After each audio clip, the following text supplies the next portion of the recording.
This is our league, and this is your league. From the 55-yard line on CFL America Radio and the Sports History Network.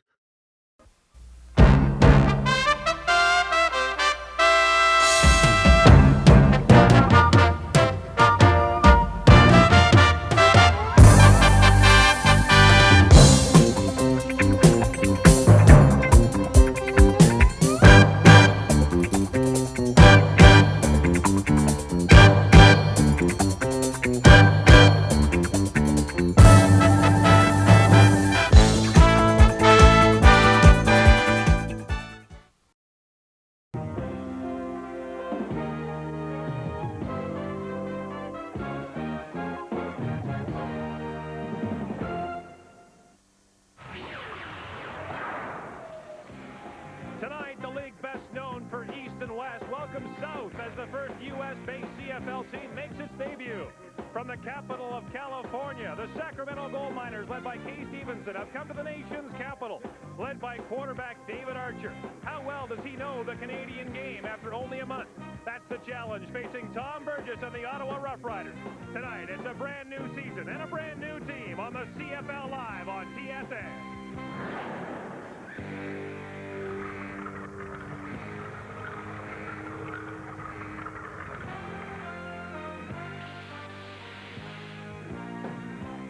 Ron Smeltzer's Ottawa defense led the league in quarterback sacks last year. The leader, the league's most outstanding defensive player, Angelo Snipes. He's strong, extremely quick, and he plays with the intensity the quarterbacks fear. Last year, he led the league with 20 quarterback sacks, anchoring the best defense in the CFL's East Division. The purpose of our defense is to apply pressure, which leads to sacks, interceptions.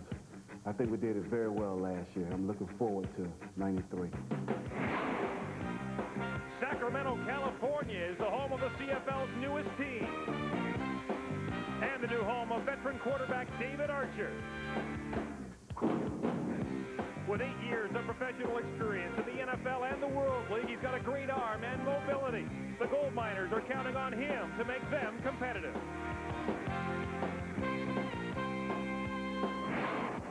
The speed of the game is so quick that if you don't get in and out of the huddle, you're not ready to play when you get to the line of scrimmage. The 20-second clock makes you get in and out of the huddle, get yourself adjusted to play.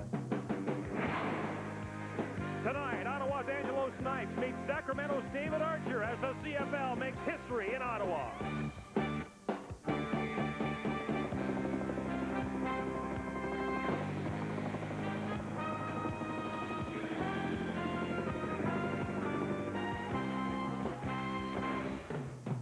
The CFL Live on TSN is brought to you by Pepsi. We remind you to be young, have fun, drink Pepsi. And by Mark's Work Warehouse, clothes that work. On a sweltering evening in the nation's capital, it's 29 degrees, and as the sun sets on Ottawa, it's the dawn of a new era in the Canadian Football League, here at newly named Frank Clair Stadium.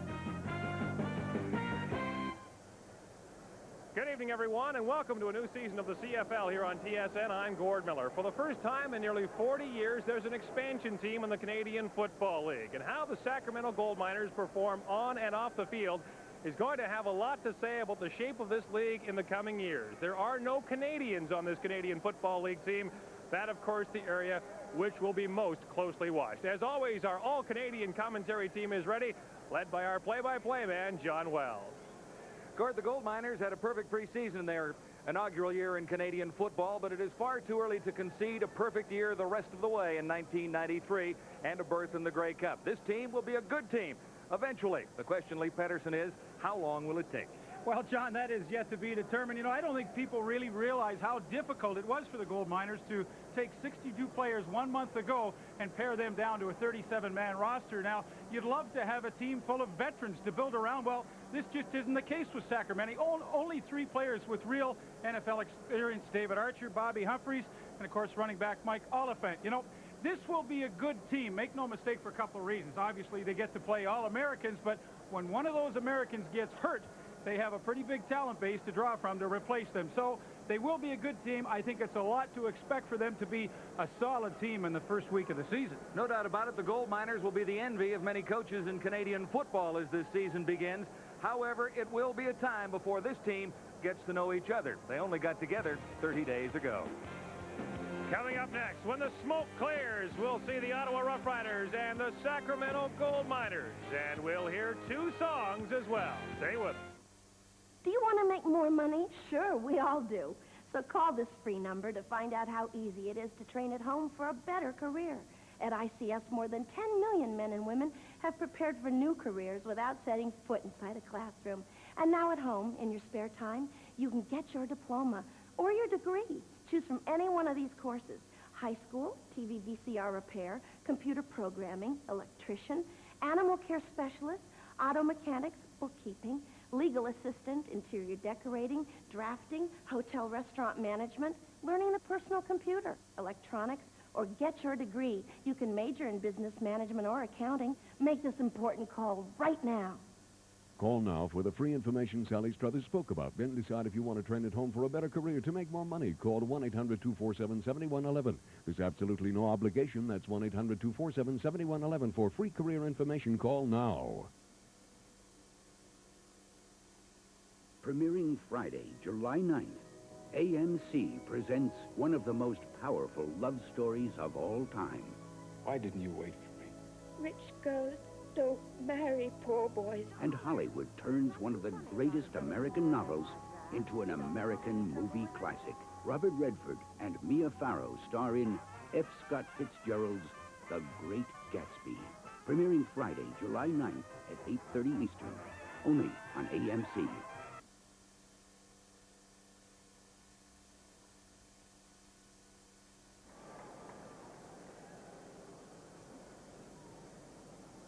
We knew this place as Lansdowne Park. Now it is suitably named Frank Clair Stadium in honor of the greatest of all Ottawa football coaches. Here tonight, we welcome Sacramento to the Canadian Football League.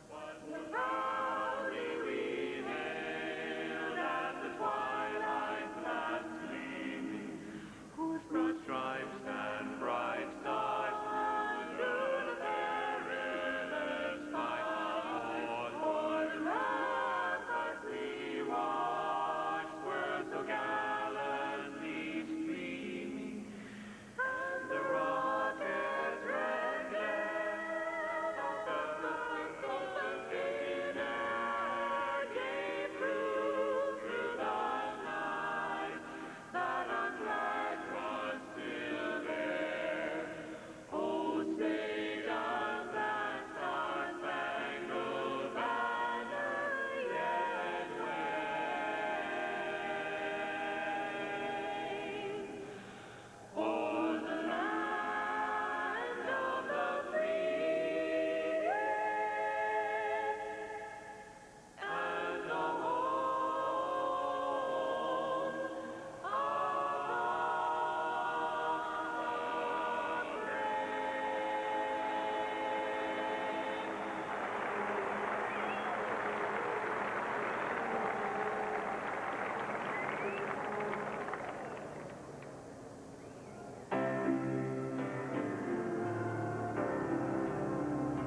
something new and someone we borrowed from the double blue. Dan Ferroni, the ex-Argo, will join us this year with the Ferroni File at halftime. Danny, what's on the kickoff show tonight? Well, tonight on the Ferroni File, I kind of like that name. We're going to do expansion. We're going to take a look at it. Was expansion kind of the cure for the Canadian Football League, or will it be the end of the Canadian Football League the way we know it now? Well, it'll be interesting to look forward to, and we look forward to watching this football game. And to call it, John and Leaf are all set upstairs.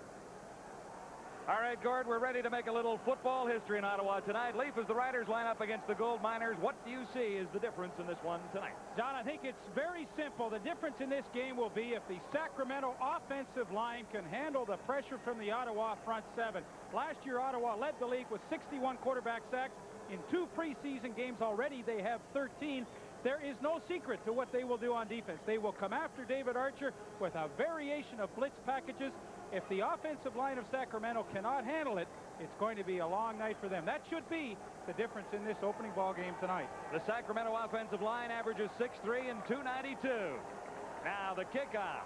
The first U.S. franchise in the CFL plays its first game for real. This is Walker on the return for the Ottawa Rough Riders. He has room to the near side and out to the 31 before he stopped. Ottawa quarterback Tom Burgess. And the starting lineup presented tonight by Speedy Auto Glass. Don't take a chance. Take your auto glass repairs and replacement to Speedy Auto Glass. Sean Daniels and Darren Joseph are the runners for Burgess tonight.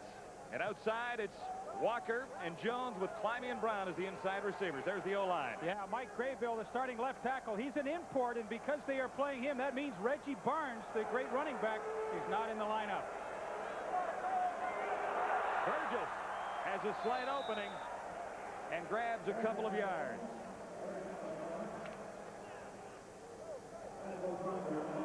Defensively for Sacramento, the White brothers, well, at least Rob and Brent White, providing a charge from the right side.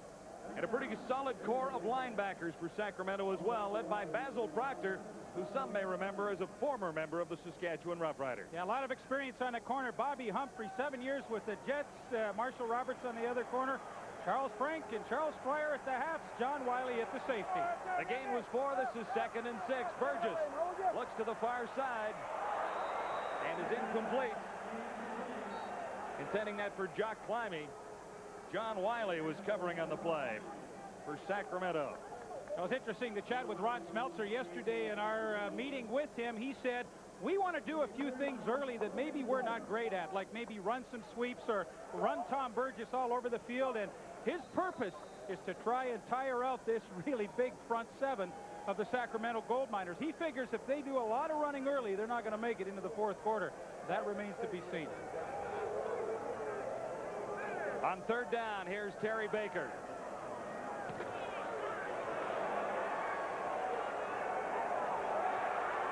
Freeman Basinger on the return for Sacramento, cut by the first man downfield. Leading the charge, Gord Weber. Quarterback David Archer, a superb pinpoint passer, leads the Gold Miners on offense. His outside receivers, the gentleman who just touched the ball, Freeman Basinger and Horace Ham. Inside receivers include Willie Boyer and Carl Parker. And the running backs, you may remember a gentleman by the name of Mike Oliphant. He is paired with Robert Hardy. We talked about the job that the offensive line will have to do. They are a big group, as mentioned, 6'4", and an average of 292 pounds along that front line. First play from scrimmage for the Sacramento Gold Miners. Oliphant carried. LeBrand Robinson made the tackle. Help from Stuman. The Ottawa defense, a great year in '92, solid up front with Kropke, Kolka, and Robinson. And they had some great linebacking last year. Stuman and Snipes are two of note. There's one newcomer, number 47, Ron Getz.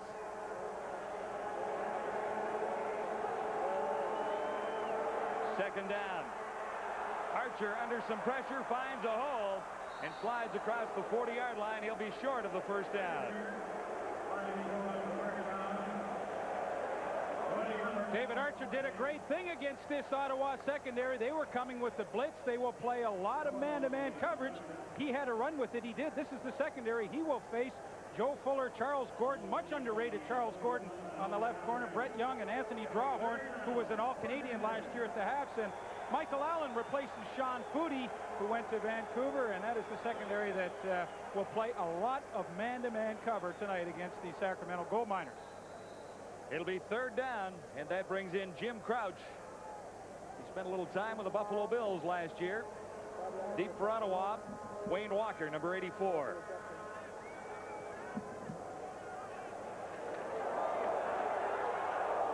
Crouch got it away. Bouncing down near the 33.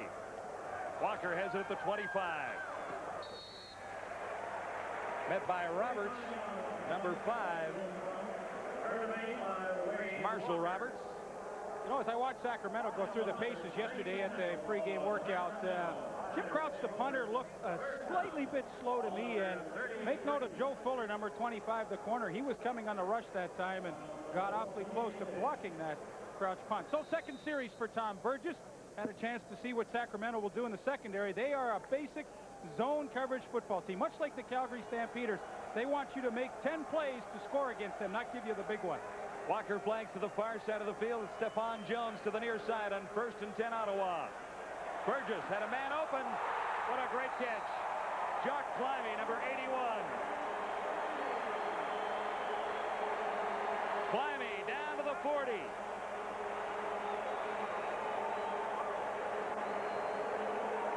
Well, Tom Burgess reads that zone coverage. He's got the middle with John Wiley, looks off the safety, and then comes back to Jock Climbey, running right down the seam. They split the corner in the middle safety, and that is perfect timing between quarterback and receiver, and a nice big gain for the Ottawa Rough Riders. 36 yards, in fact. Ottawa first down at the Sacramento 40. Brown in motion to the near side. Burgess straight back, over the middle, complete again. Jock Climbey once more. And that will be another Ottawa first down. Number 37. Keelan Matthews was beaten there. Ottawa realizes quickly. Here's Climbey. They get the motion going out here. Watch him go right between the two linebackers. Let it run, but Burgess realizes quickly that Sacramento is going to play a lot of zone defense. And watch the good job. There's Climbey. He finds that soft spot in the zone. Good throw by Burgess. Back-to-back completions to Climbey. They got a nice drive going. Jones and Brown come to the near side for Tom Burgess. First down, Ottawa. Burgess back against the flow. Almost picked off in the end zone. Wiley. John Wiley, number 7, was covering. Wiley making the defensive play. Well, that's one reason why throughout his career, Tom Burgess has thrown more interceptions than touchdowns. You cannot throw deep down the middle in that zone and expect to complete it to your receiver. John Wiley, a lot of range from that middle safety spot, comes over and almost gets the interception. But if you're going to hit those seams, you got to do it a lot quicker than that against the zone coverage. On 2nd and 10, Burgess over the middle. Stephon Jones close to a first down. He's near the 11. Stopped there by Mumphrey.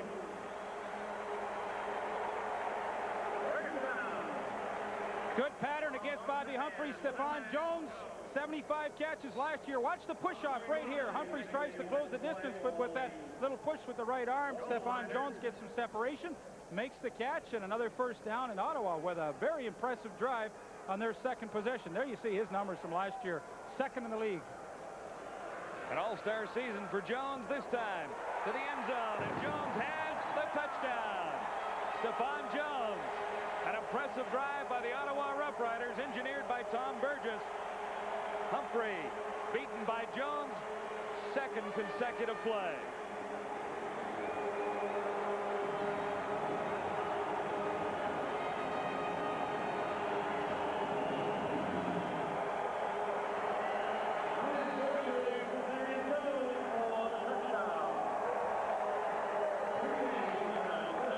Opening drive, second drive of the season for Tom Burgess. Took advantage of some zone coverage, hit the open spots, and Stephon Jones caps off a terrific drive. Derry Baker makes it 7-0 for the Ottawa Rough Riders, who look sharp. on their second possession. I see Bobby Humphrey, 39, the corner. He's caught in the zone coverage, and he has to respect the inside person going to the corner. And when you play zone on the goal line, it's a killer. And Stephon Jones with a simple out pattern. Nothing really tough about that one. He's got the easy catch and the opening touchdown of the season for the Ottawa Rough Riders. They're up over Sacramento, 7-0. And we're making a little football history. I wish my son could live a full, healthy life where he felt rewarded and was always learning. Encyclopedia Britannica presents a parent's wish list. I think it's every parent's dream maybe to have a doctor in the family. Every parent has a wish list for their child, and with the help of the new Encyclopedia Britannica, many of those wishes can come true. Encyclopedia Britannica is the finest home learning program in the world. A 32-volume family reference library that will give your child an important advantage all through the school years. I think what I want is the best education she could get. To get more information on the new Encyclopedia Britannica, call for this free color booklet now. And just for previewing Encyclopedia Britannica in your home, you'll get this handsome 3-volume desk reference set as a free gift. Our wishes are that he just lives up to the potential that he had. For your free Encyclopedia Britannica information booklet, call now. 1-800-841-0300.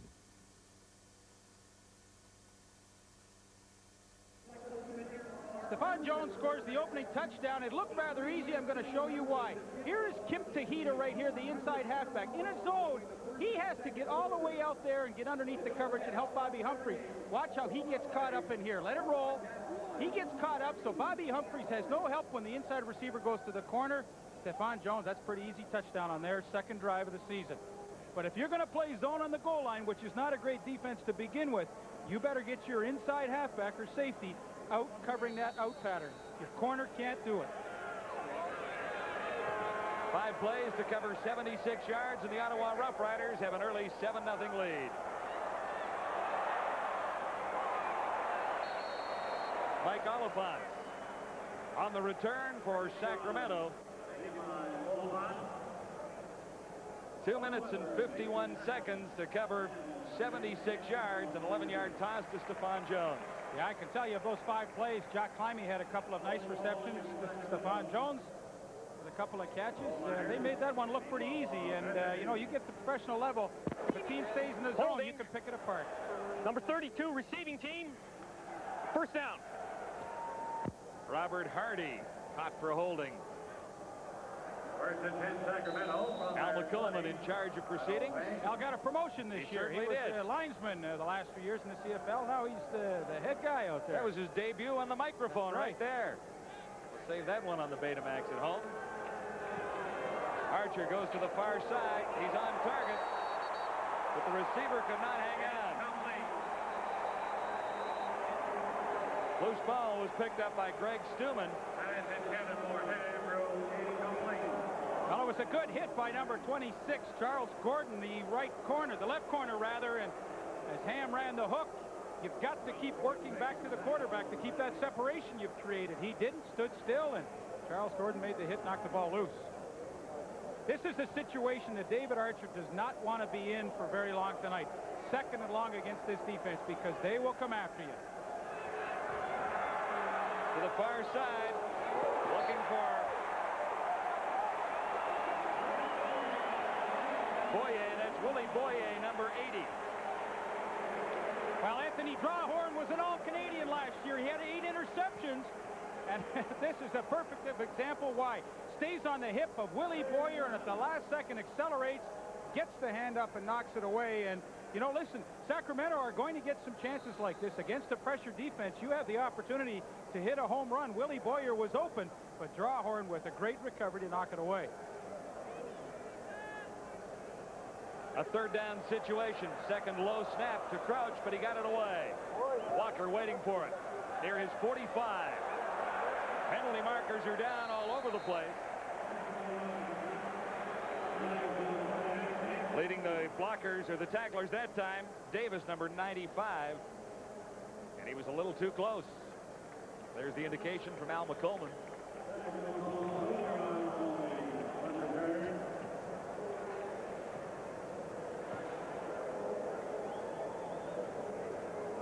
Fine crowd on hand. at Frank Clair Stadium tonight.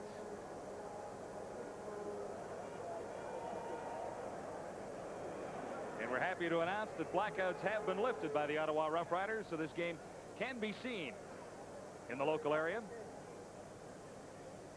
Now, it is Frank Clair Stadium, but the fans here call it the Rough House. The Rough House. They have a good time here.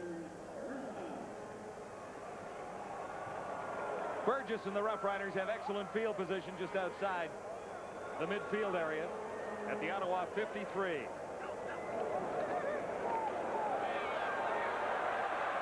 Darren Joseph looks for room to the outside. Caught from behind by Basil Proctor.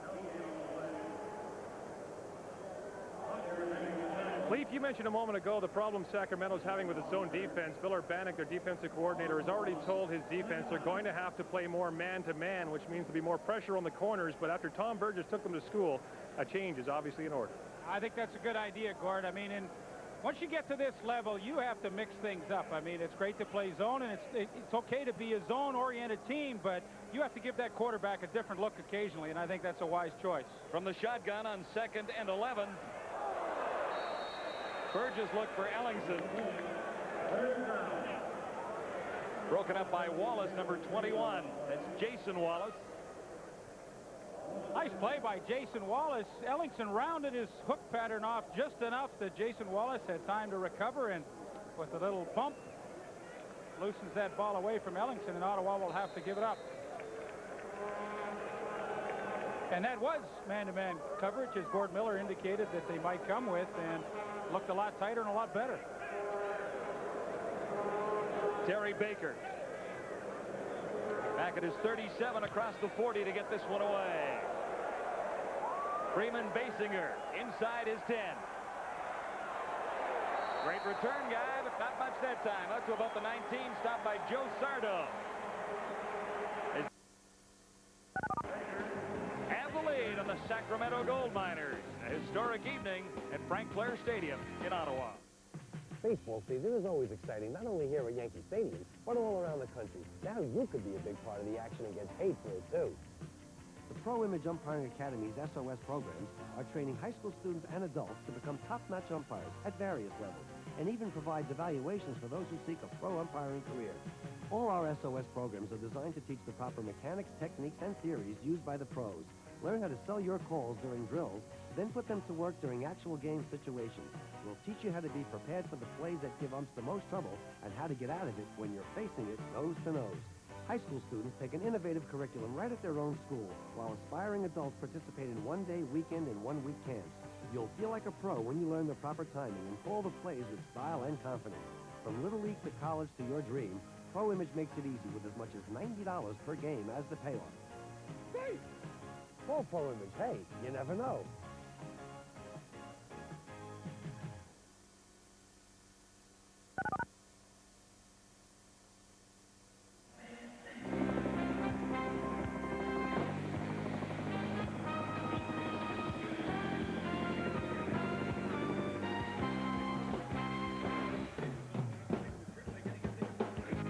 Adapting to the Canadian Football League. Here's what 37 members of Sacramento's Gold Miners have to adjust to. John, I think if you ask any one of those 37 players to throw in the coaches as well, they would say, without a doubt, unanimously, it's the 20-second clock that gives them the most problems. I mean, this is a fast-paced game, and 20 seconds is not a lot of time. So far, Sacramento trailing Ottawa 7-0. Oliphant takes the handoff from Archer, breaks one tackle, and is out across the 35-yard line. He'll be close to a first down. Stopped by Greg Stuman. He'll have the first down. Mike Oliphant, number 33. Not a big man, 5'9", 171, but he hides in nicely behind big 6'6", 280-pound Chris Dyko, the right tackle, coming all the way around the left side. He gets a good block on 33, Michael Allen. Mike Oliphant tucks his head in and has a nice gain, but a legal procedure is going to bring this one back. Well, they say he is a rookie, but really he's had some experience for 3 years with the Cleveland Browns. Certainly a rookie to the CFL, no question about that. There's a bunch of them out there that are. The game will be called back on Mike Oliphant, and it'll be 1st and 15 for the Gold Miners. Archer, a pinpoint passer, looks down the near sidelines and is too far, intending that one for Freeman Basinger.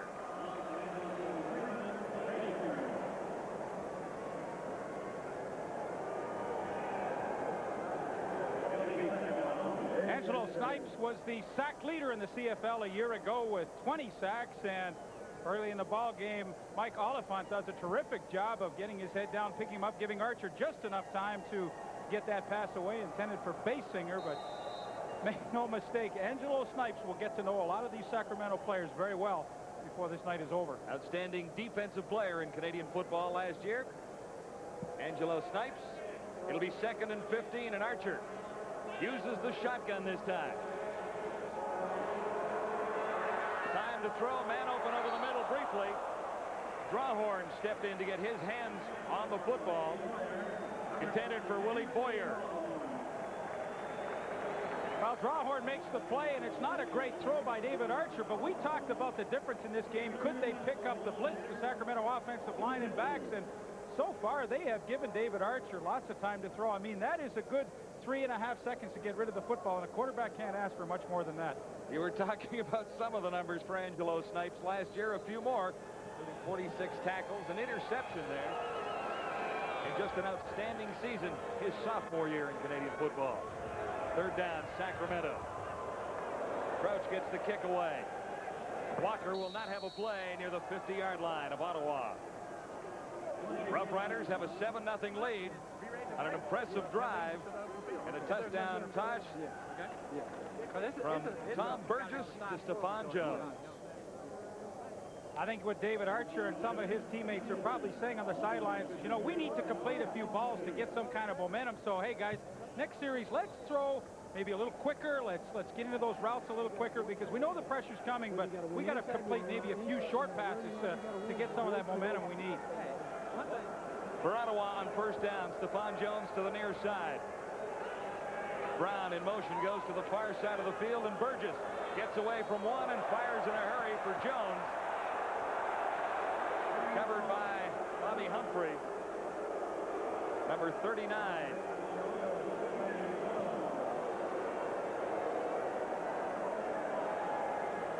Bobby Humphrey, every time he's been involved in a man-to-man situation, he has come up and challenged Stephon Jones, and he is right there this time. Maybe a touch early. Doesn't get the Rough Riders don't get the call, but Bobby Humphreys definitely, when he is man-to-man, he shows it. He comes up and he's a lot more aggressive. 2nd and 10, Rough Riders from the Ottawa 52. Burgess stands in. Darren Joseph makes the catch. He's out across the 50 and stopped by Matthews.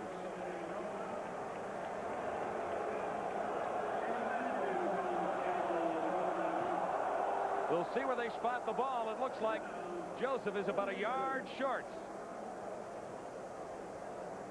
Darren Joseph right here. When you get the linebackers that are just going to bail out of there, there's a lot of room underneath, and sometimes let it run. You have to ask your running back to make, you know, the short catch and then run with it to get that 1st down. But against the zone defense where the linebackers are getting a pretty good drop, that's a nice scheme. They come up a little short, but it's something that I think Ottawa can come back and feast on later.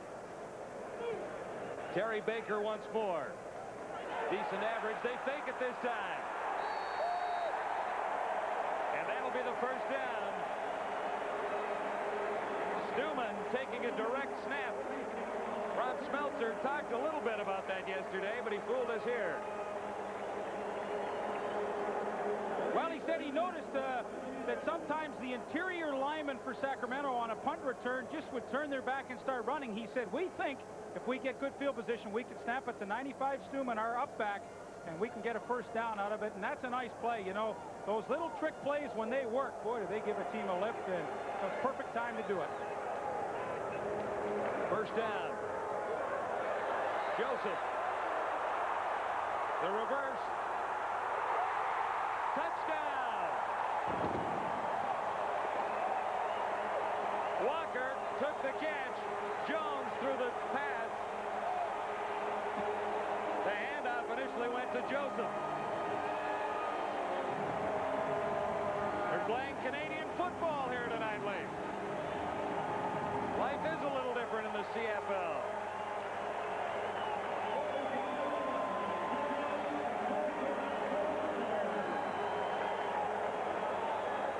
Stephon Jones, a quarterback at Central Michigan in an earlier life.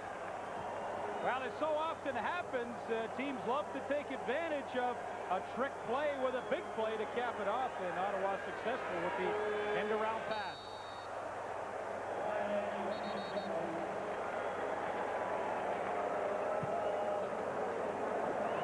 Walker has the touchdown. The toss from Stephon Jones, and here it is. That's pretty good style for a wide receiver turned quarterback all of a sudden, and Wayne Walker all alone in behind Bobby Humphries with the easy touchdown. 2 easy touchdowns for Ottawa so far in this first quarter. The extra point by Terry Baker hits it upright, but still goes good. So things going pretty much the way the Ottawa Rough Riders like it so far.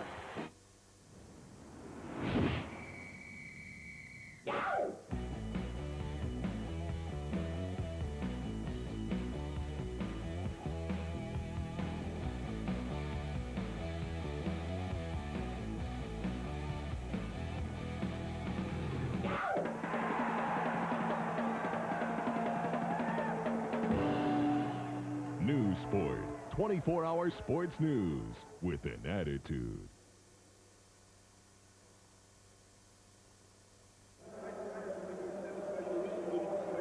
I don't hear anything. 14-0. The Ottawa Rough Riders leading Sacramento's Gold Miners. 3:14 to go in the opening quarter. Here's Stephon Jones at the top of your screen here as Burgess goes down the line. The end-around pitch. Wayne Walker here. Now, the key guy is to watch Bobby Humphries. He says, oh, end around, I better get up for the run, and watch what happens. He gets caught. Let it run. Tough play for a cornerback, and Wayne Walker, he just kind of fakes it, jogs off the line of scrimmage, turns on the jets, and pretty good pass by wide receiver Stephon Jones. 1 for 1 on the season, 1 touchdown, kind of like his average.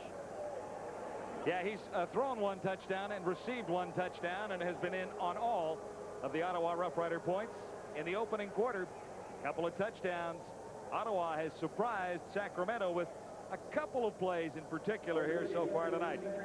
The Rough Riders 1-1 during preseason play, beating Toronto and losing to the Hamilton Tiger Cats. And we await the Ottawa kickoff. Charles Thompson, number 6, is deep for Sacramento, along with number 33, Mike Oliphant.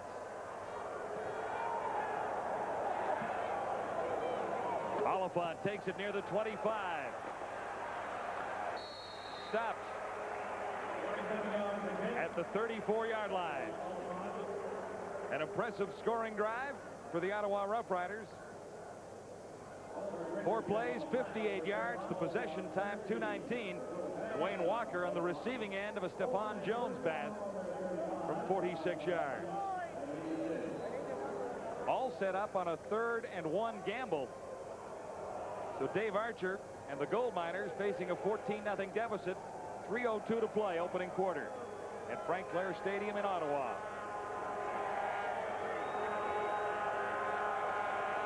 Archer comes to the near side. Horace Ham, number 87, made the catch. He's halfway to a first down. John, that's what I talked about. I'm sure Archer got together with his guys and said, look, we've missed a couple of good chances to get the big play. Let's get a few completions under our belt, and then we'll kind of lengthen them out slowly. Good call. Hitch pass to Horace Ham. He was the leading receiver in preseason. Nice play by Ottawa to hold it to just a short game. 47 on the defense. First down repeated. Penalty against the Ottawa Rough Riders. Ron Getz. He's the new linebacker in the Ottawa scheme, so it'll be first down repeated, 5 yards to go, Sacramento. Yeah, he must be pretty good because he beat out a guy named Brian Bonner, who was a terrific linebacker. Ron Smeltzer, the head coach, said it was the toughest decision he had to make in preseason. So it'll be interesting to see how Getz performs. On 1st and 5, Ham to the near side. Archer, the handoff. They'll come up short. Mike Oliphant carrying number 33. LeBryant Robinson making the tackle for Ottawa. The Rough Riders' next home game against the Hamilton Tiger Cats is Friday, July 16th, 7:30, right here at Frank Clair Stadium. Ticket information is available by calling that number. And an exciting season already developing here in the nation's capital. On second down, Archer. A little flare pass there, caught by Oliphant, but he stopped short of the first down. Ron Getz, number 47 for Ottawa, in on the tackle. Ron Getz did a super job to get away from the blocker. The big tackle, Chris Dyko, the right tackle, he just slid underneath, and when it looked like there was lots of room downfield, Getz was there to make the play, and I guess we found out in a hurry why he beat out Brian Bonner for that outside linebacking spot. He looks like a good one.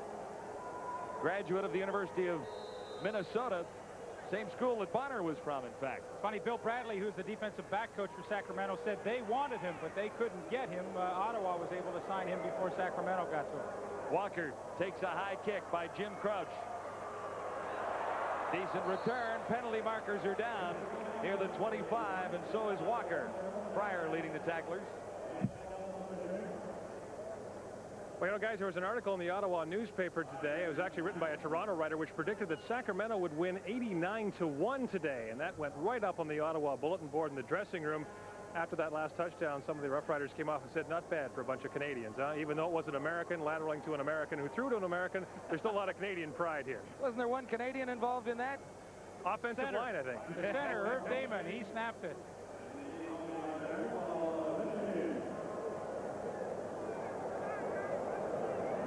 Ottawa Rough Riders penalized and moving back to the 4-yard line.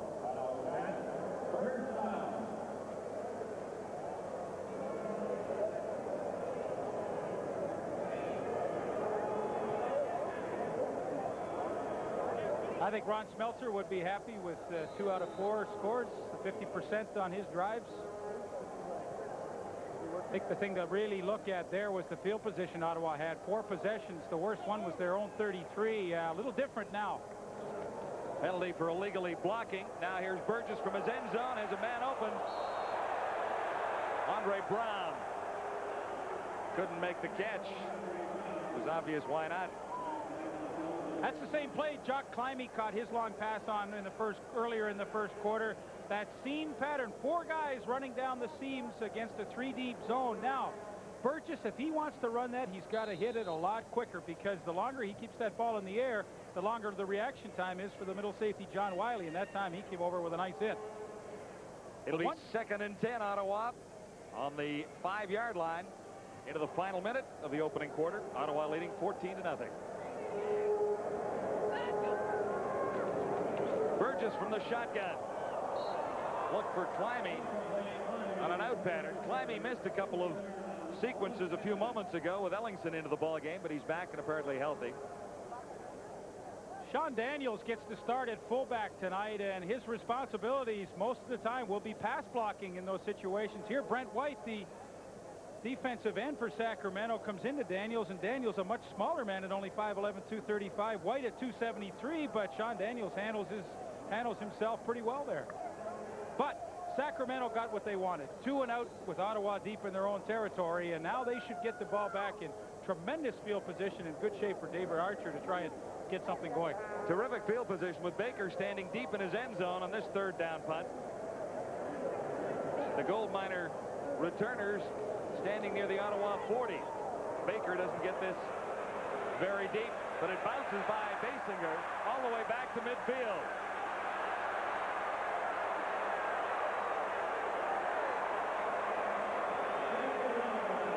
Charles Gordon finally stopping Freeman Basinger, and field position would have been a little bit better had he played the ball properly, but still, it's the best field position the Gold Miners have had tonight. I think a lot of credit should go to the Ottawa cover team. You know, sometimes you can really tell how your club's going to play by the actions of your special teams, and that time the punt cover team did a super job to limit that return, and, you know, that field position should have been a lot better, but they got down quickly and made a nice tackle on Basinger. Basinger is the wide receiver to the near side. Horace Ham flanks out of the picture, top of the screen. 1st and 10, Sacramento. Here's Archer looking over the middle for Basinger. Can't make the catch. No penalty markers down, and Charles Wright supplying tight coverage on Freeman Basinger. That's the end of quarter number 1 with the Ottawa Rough Riders in front of Sacramento 14-0. From Frank Clair Stadium in Ottawa, CFL Live on TSN. Baseball season is always exciting, not only here at Yankee Stadium, but all around the country. Now you could be a big part of the action and get paid for it, too. The Pro Image Umpiring Academy's SOS programs are training high school students and adults to become top-notch umpires at various levels, and even provides evaluations for those who seek a pro umpiring career. From Little League to college to your dream, Pro Image makes it easy with as much as $90 per game as the payoff. Call Pro Image. Hey, you never know. As a Youth for Understanding International Exchange student, you'll live with the family, go to school, learn a language, and get ready for the world.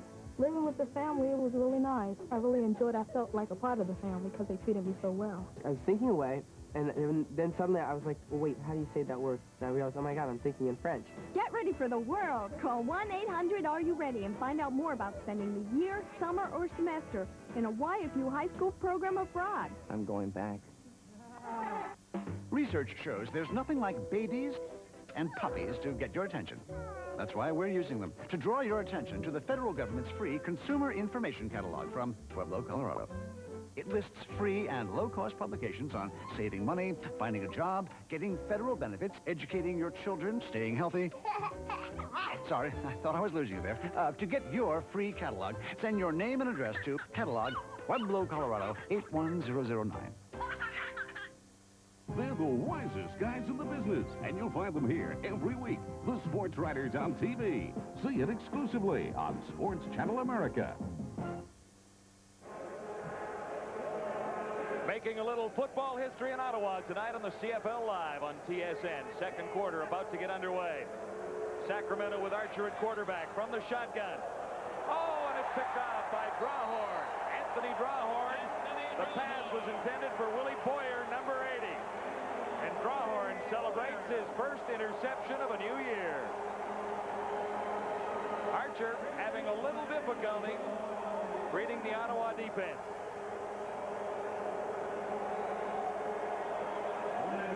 Wow, terrific job by Anthony Drawhorn. You know, he gives the quarterback the illusion that the receiver is often in behind him because he has such great confidence in his closing ability to the football. That time Boyer was in fact behind him, but when the ball was in the air, Drawhorn with his raw speed closed the gap and made the interception.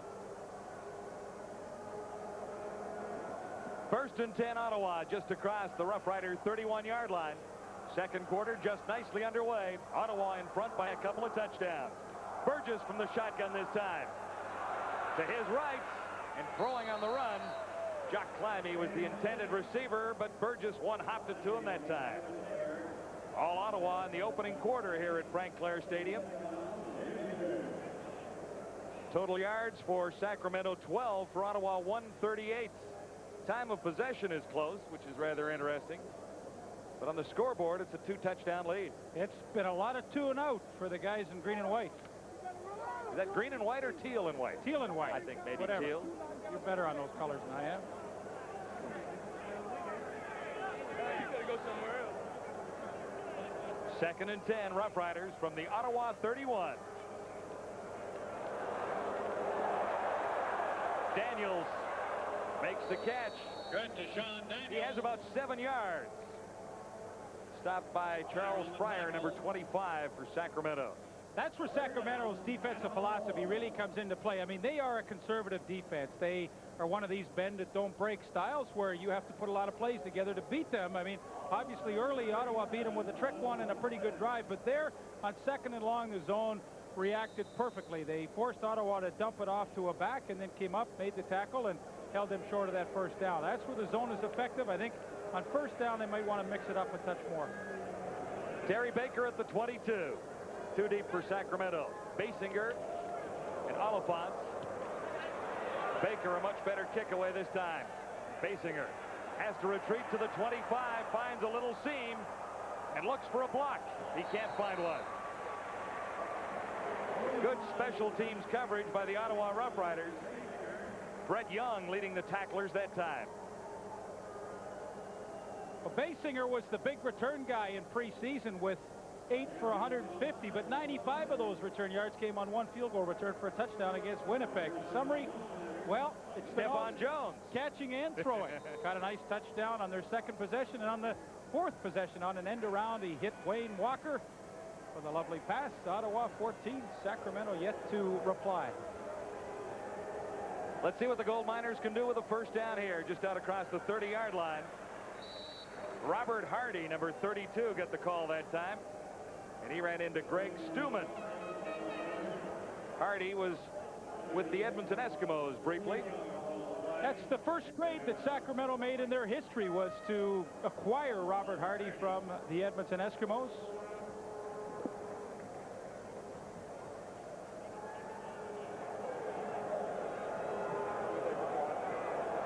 Gain is about 3. Hardy is backed up by Mike Pringle, number 27, and he too had a brief time with the Edmonton Eskimos. Now more problems for the Gold Miners.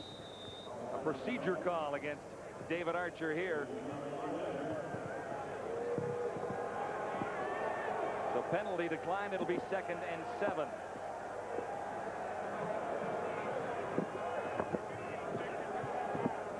Archer shotgun over the middle.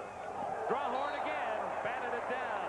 Anthony Drawhorn took it out of the hands of Carl Parker, number 86. Good night for Drawhorn. 1 interception on the last sequence. A great knockdown there. Parker had some room to motor. Well, Anthony Drawhorn has had himself a whale of a first half. He was an All-Canadian. We mentioned that. He showed it to you right there. His closing ability to get to that football is phenomenal. 1 interception, 2 other terrific knockdowns so far.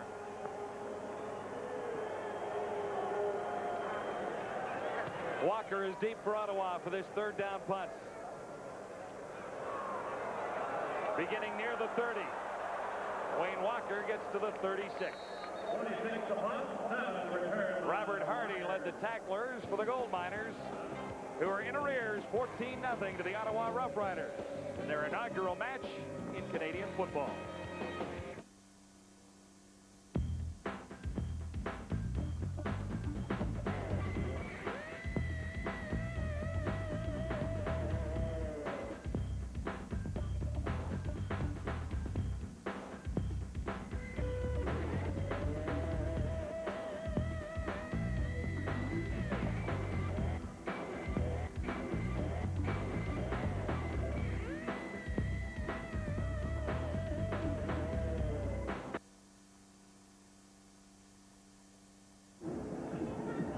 There's been a lot of attention focused on this football game in Canada and the United States with expansion coming to the CFL. How does Ottawa coach Ron Smeltzer react to all the attention? Well, I'm excited about it, and I think almost everybody else on our team is. I think it gives us a great opportunity to compare what we've got against what they've got, and we'll stack up very well. I'm excited about it, too, from the aspect that the CFL needs some new life. You know, we need to kind of inject something in here and get something going. I think the fans are really going to appreciate the fact that we have some different clubs coming in. Ron Smeltzer on the sidelines of the Ottawa Rough Riders, 9-9 last season, 3rd in the CFL East, the best record for Ottawa in the last 10 years, and a heartbreaking loss to the Hamilton Tiger Cats in the Eastern semifinal, 29-28.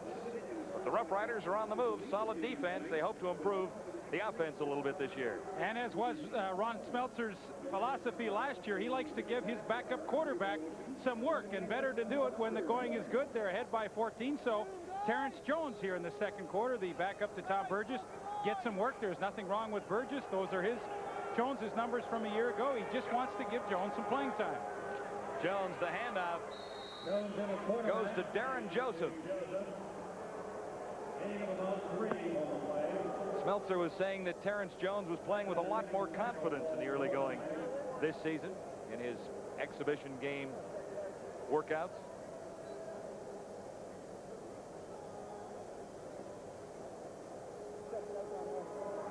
Well, I think it's a pretty good philosophy for a head coach. If he can give all his players some playing time in good situations, boy, it can only help you down the road, because, you know, injuries happen, and then you got guys that are ready to go. Gain of 3 on 2nd and 7. Jones is picked off and heading down the sidelines. A penalty marker is down. Tejeda Kip Tejeda makes it all the way to the end zone, but there's a marker down. I think the interception is going to stand by Kip Tejeda, but a penalty will bring it back. Terrific job. We'll wait for the official word from Al McCollum, but penalty will be withdrawn. There is no flag on the play. No penalty marker. First down, Sacramento. So obviously he stepped out of bounds going down the sidelines. That's what Kip Tejeda is arguing about. A terrific play to break on the football, boy. We've seen 3 of them by Anthony Drawhorn for Ottawa. Now Kip Tejeda with his chance to shine. He steps in front of Jock Climby. And let's see if that foot, well, right there, the left foot is definitely out of bounds. Good call by the official. Sacramento, their first break of the night, and trailing 14-zip. You know David Archer would like to take advantage of that turnover and get his team on the scoreboard. The official drew the flag as he watched the interception returner, Tejeda, step out of bounds. So it'll be first down for Sacramento at the Ottawa 26.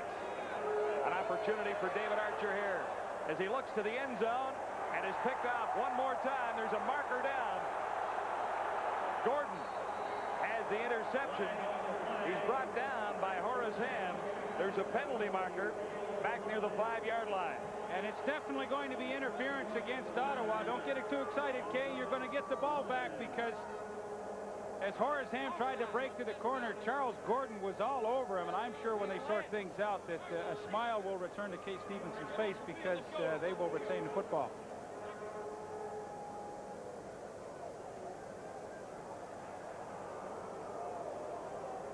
Well, the holding must have occurred in the interior line because definitely Charles Gordon had Horace Ham all wrapped up, but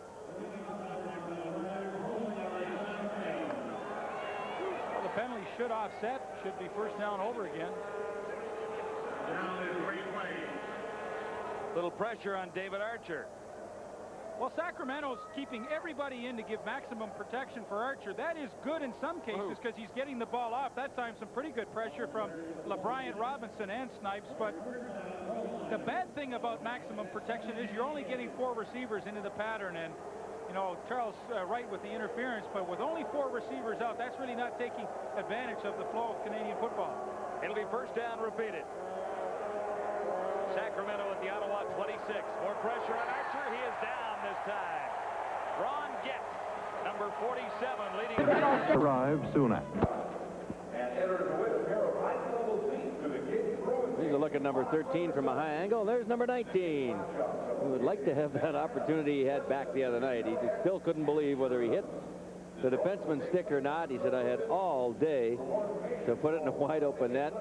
It wasn't to be. And there's the Coffey sneaking up into the mid slot and drilled it right into the right pad of Tim Shovelday. Red Wings will continue this season opening road trip with a game against the San Jose Sharks on Saturday night, which we'll have for you right here on Pass. Coffey plays it around the boards.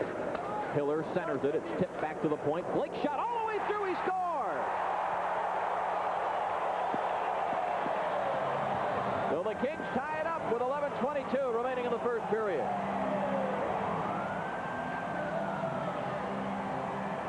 Yes, indeed, it was not touched, and it didn't look like Shovelday saw it.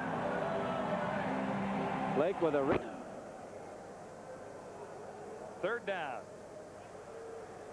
Jim Crouch will try his first field goal in Canadian football.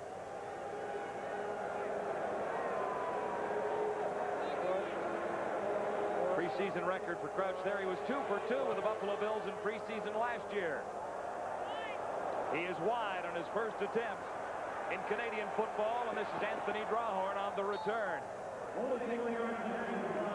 Deep field goal for Ottawa out near the 25. CFL Live from Ottawa. A high cholesterol level is bad for you. On the other hand, there's good cholesterol. Does that remark confuse you too? Because there are many contradictory statements on health thrown at you every day, you need the Wellness Letter, the University of California, Berkeley newsletter on nutrition, fitness, and stress management. Delivered once a month, the Wellness Letter sorts out fact from fiction and makes the confusing understandable.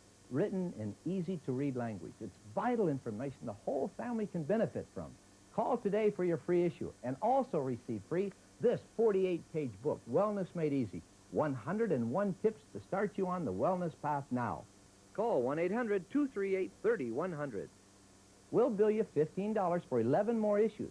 If you're not satisfied, return your bill marked cancel. You keep the free issue and the exclusive book, Wellness Made Easy. Call 1-800-238-3100. That's 1-800-238-3100.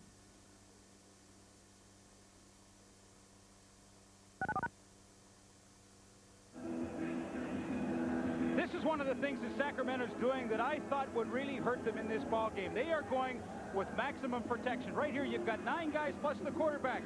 1, 2, 3 receivers. Okay, let it run a little bit. I'm going to show you. Look, this is Canadian football. Stop it right there. You got 8 guys blocking for the quarterback, but only 3 guys going downfield against 5 defensive backs. Let it run.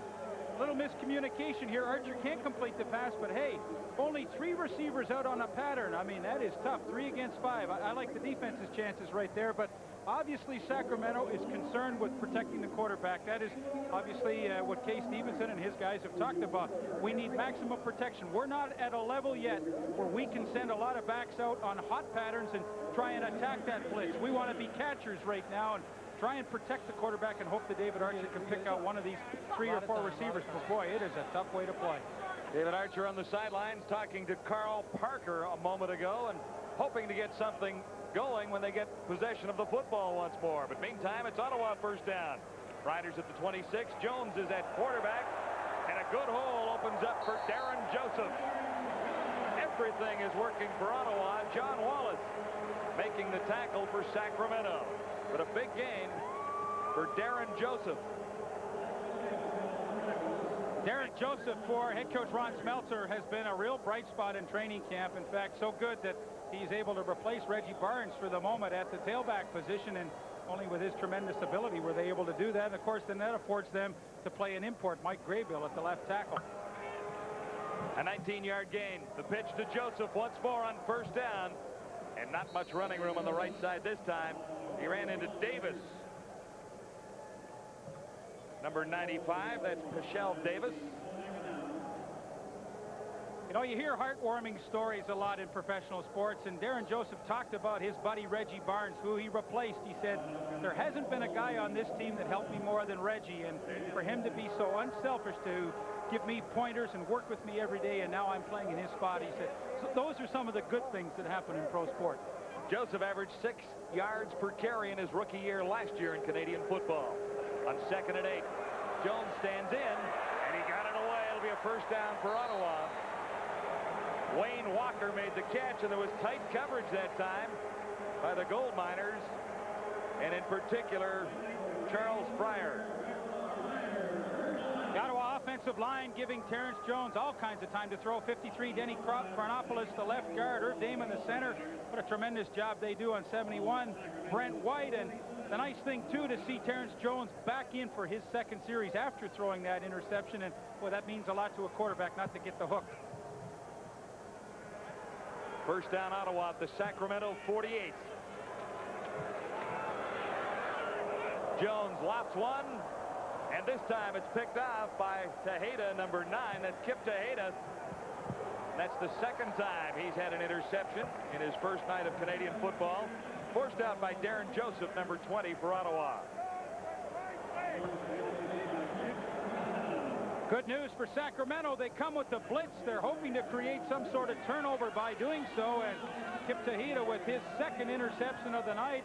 Ottawa receiver falls down just as Terrence Jones is delivering the football. I think it was Jock Climby over the middle, and as he falls down, that allows Tejeda the chance to react to the football, his 2nd of the night, and back-to-back turnovers for the Sacramento Gold Miners. I almost said 49ers. You did. It almost said 40. out. Yeah, I will not do that again. First down, Sacramento, out across the 20 at about the 21.5. Archer, far side, has his man, but not much running room as Drawhorn is over there to make the tackle on Willie Boyer. You know, that was one of the things I wrote in my notes to myself before the game. What Archer has to do, he's got great team speed in his receiving core. Essentially, he's got 4 wide receivers playing out there. So he has to get the ball in their hands quickly. And although they didn't gain a lot of yardage on that play, really 2nd and 10, no gain, that is a good strategy. Get the ball in the hands of the speed guys as quickly as you can. Really no gain. It is 2nd and 10. Penalty markers are down, and this time Archer is right on the money. He'll have a first down this time. Horace Ham, number 87, made the catch in front of Charles Gordon, number 26 for Ottawa. Penalty marker is down back near the line of scrimmage. Rough Riders offside is the early indication. We'll get it Offside. officially. On the defensive team, penalty is declined. First down. A nice execution by David Archer. The pressure was coming. Gosh, Ottawa brought 7 guys, but when you do that, there's a lot of pressure on Charles Gordon and Charles Wright on the corners. Horace Ham with a little quick post pattern. Archer hits him. Sacramento finally putting something together. Yeah, 26-yard gain there. First down. The Gold Miners draw to Oliphant. And he's across midfield. We'll have another first down. So back-to-back first downs for Sacramento. Ron Getz, number 47, the tackle for Ottawa. 14-0. The Rough Riders leading. 5:42 to go till halftime at Frank Clair Stadium. That's a good call with a big offensive line. The sprint draw, you get the defensive line going one way, and with a big offensive line, they all get great angles to make their blocks. Ron Shipley, the right guard, with a good block on LeBryant Robinson, the nose guard. That's all you need on the draw, usually one block, and they're off and running. Oliphant again. He has to reverse and can't find any running room. LeBryant Robinson was not fooled. He stayed with Oliphant all the way. Ottawa has such a tenacious defense. Their pursuit angles are always so good, and just no room for Oliphant to get out. David Archer tries to help out with a little block. Let's see how he does. Not bad. Tucked the head down a little bit. Picked the small guy, draw horn. That was smart. Quarterbacks don't get to block very often. Shotgun this time for Archer on 2nd down and 14. Sacked for the 2nd time. Angelo Snipes off to a good start in 1993. 20 sacks for Snipes last year to lead the Canadian Football League, and he's had a whale of a first half already. You know, I would think if you were Sacramento coming into this game and opening up a brand new franchise, a new season, this could be the worst team you'd want to play. Now, Ottawa probably not the strongest team in the CFL, obviously, but as a defense to go up against in your opener, I mean, this is not a lot of fun. They are a heck bent for leather kind of defense that comes after you time and time again, and it can really wear on you. So far, 2 sacks tonight against Archer, and really he just has not been able to get any kind of rhythm back there. Crouch has had a pretty good evening, averaging 46 yards of punts. Wayne Walker deep for the Ottawa Rough Riders, standing near his 20. 4:10 to go till halftime. Ottawa in front by 2 touchdowns, 14-0. And David Archer has had a little bit of difficulty picking apart a very solid Rough Rider defense. Well, they've mixed it up well on him. You know, the pressure's coming, but it hasn't come on every down. And Ottawa, to their credit, is trying to unsettle David Archer's rhythm, and they've done a nice job with that. A time count violation charged against the Gold Miners. So Crouch drops back a few more yards, now at the 25 to get this 3rd down punt away.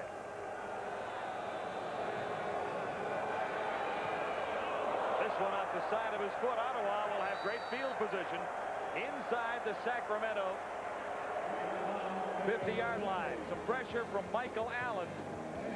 A 10-yard punt. Ottawa first down in great shape when we return. Premiering Friday, July 9th, AMC presents one of the most powerful love stories of all time. Why didn't you wait for me? Rich girls don't marry poor boys. And Hollywood turns one of the greatest American novels into an American movie classic. Robert Redford and Mia Farrow star in F. Scott Fitzgerald's The Great Gatsby. Premiering Friday, July 9th at 8:30 Eastern. Only on AMC.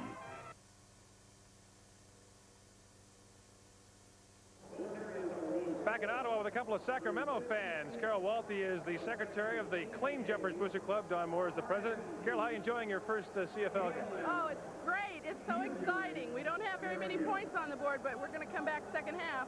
Now, Don, how many Claim Jumpers are there back home? We've got about 872 Claim Jumpers back home watching this ball game now. Well, we'll be down later in the year. We'll look forward to seeing you. We'll be there, and I want to give you this.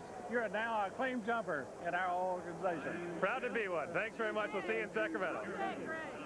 Hey, we're going to slide into Sacramento at halftime, live to Sacramento to see how they're enjoying the first real night of Canadian football in the capital of California. Ferroni file debuts. We'll look at a highlight or two. Might mention Stephon Jones at halftime. I would think so. Touchdown catch, touchdown toss.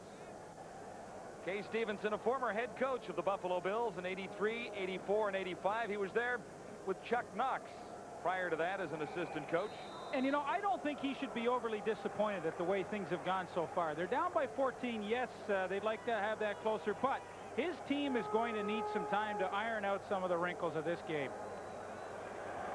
Wayne Walker takes the toss from Tom Burgess. He was stopped by John Wallace, number 21 for the Gold Miners.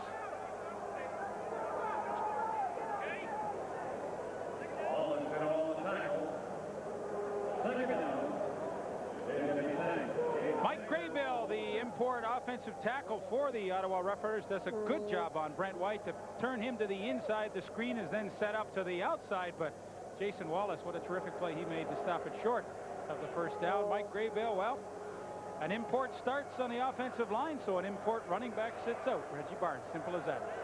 Kay Stevenson doesn't have to worry about those things. He's got lots of imports in his offensive line on 2nd and 5. Nowhere to go for Darren Joseph. He was met by Curtis Moore, number 94, who lines up as a middle linebacker for the Gold Miners. Looking at Mike Graybill as the left tackle, it's a long time since an American, an import player, has dressed for the Canadian Football League along the offensive line. Do we have to go way back to an Ottawa player, Rudy Phillips, back that far? Yeah, but I think the last time he played was with Edmonton. Yeah, but yeah. He began here, did he not? Probably was, yeah. Oh, yeah, sure, he started. Yeah. He was a great one. Rudy Phillips used to come flying around from that offensive guard, one of the best pulling guards that we ever saw in Canadian football. 3:01 to go in the opening half. Terry Baker standing back near his 45. And they fake it again. 3rd and a bunch. Baker comes up short by about a yard. I think Curtis Moore, number 94, reacted just in time, and with a tremendous hit, he makes Terry Baker's choice look like a poor choice as the Ottawa Rough Riders turn it over. Timeouts in Ottawa. Making a little football history in the nation's capital tonight on the CFL Live on TSN.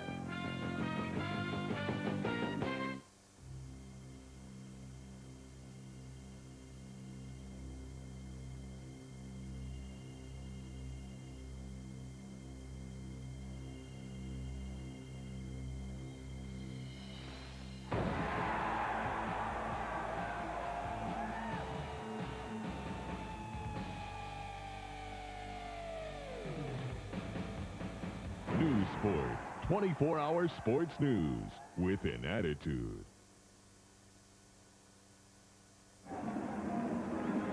Well, Sacramento quarterback David Archer has been around football for a while, but not Canadian football. He's had to take a crash course, and we asked him what the toughest part of the Canadian game was.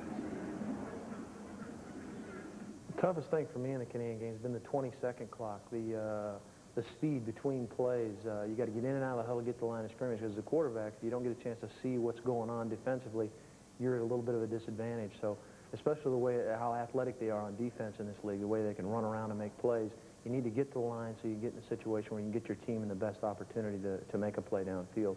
And the 3-down rule is different for me in the fact that you can't waste a down. In the NFL, you can waste a down here, and I think that tends to drag the NFL game a little bit. This game is wide open from the jump.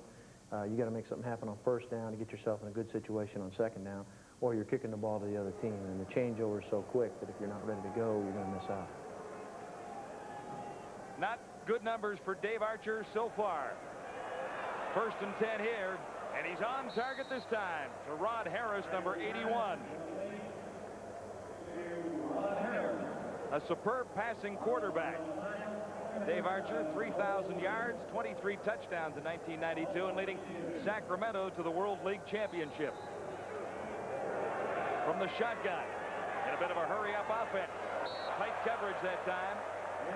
On Horace Hand, number 87. Charles Gordon, number 26 for the Rough Riders, with him step for step. And I think one of the reasons why Sacramento went to the hurry-up offense was to try and not allow Ottawa to make their defensive calls from the sidelines, make them stay in maybe a more conservative defense going to the hurry-up. Now they go to the huddle, but, you know, it was funny to hear David Archer say, you know, but only 3 downs, you have to maximize first down. Kay Stevenson said, our philosophy is going to be every down is second and 10. Yeah, that's an interesting way to look at it. Well, they got 2nd and 10. And more pressure on Archer. He is down for the 3rd time. Stuman is there. I think that's the 2nd time Stuman has been through. 3rd time that Archer has been down.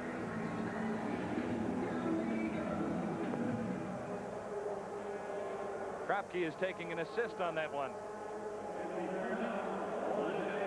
Well, that's what David Archer sees. A lot of black shirts coming right at him, and nobody open downfield. He has to try and find an opening, but there just isn't any as Greg Stuman comes up with a sack, and it has been a frustrating first half for David Archer. Only 4 of 12.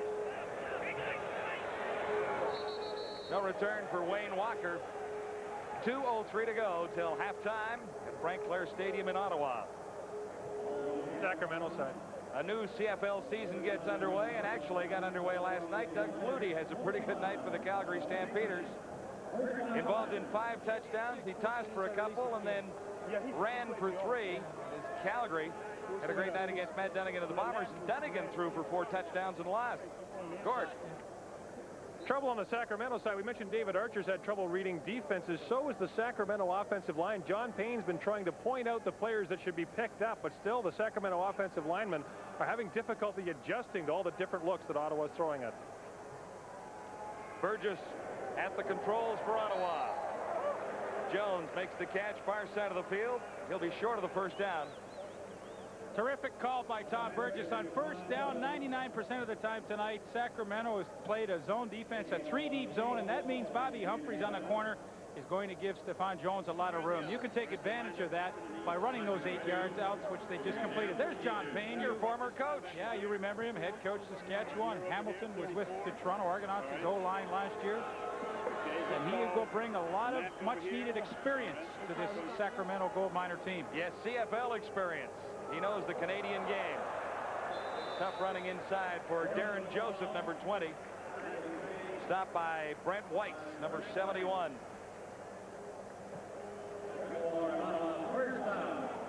A minute 54 till halftime with Ottawa leading Sacramento 14-0.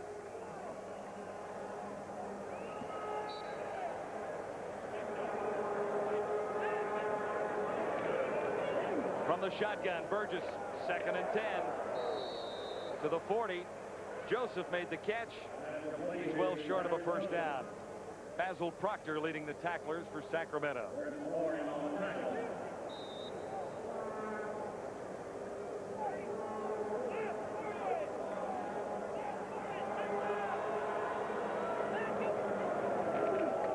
Burgess under some pressure, throwing on the run and off balance. Ellingson got a hand on it but couldn't bring it down. 3rd down, and the Rough Riders get set to kick it away.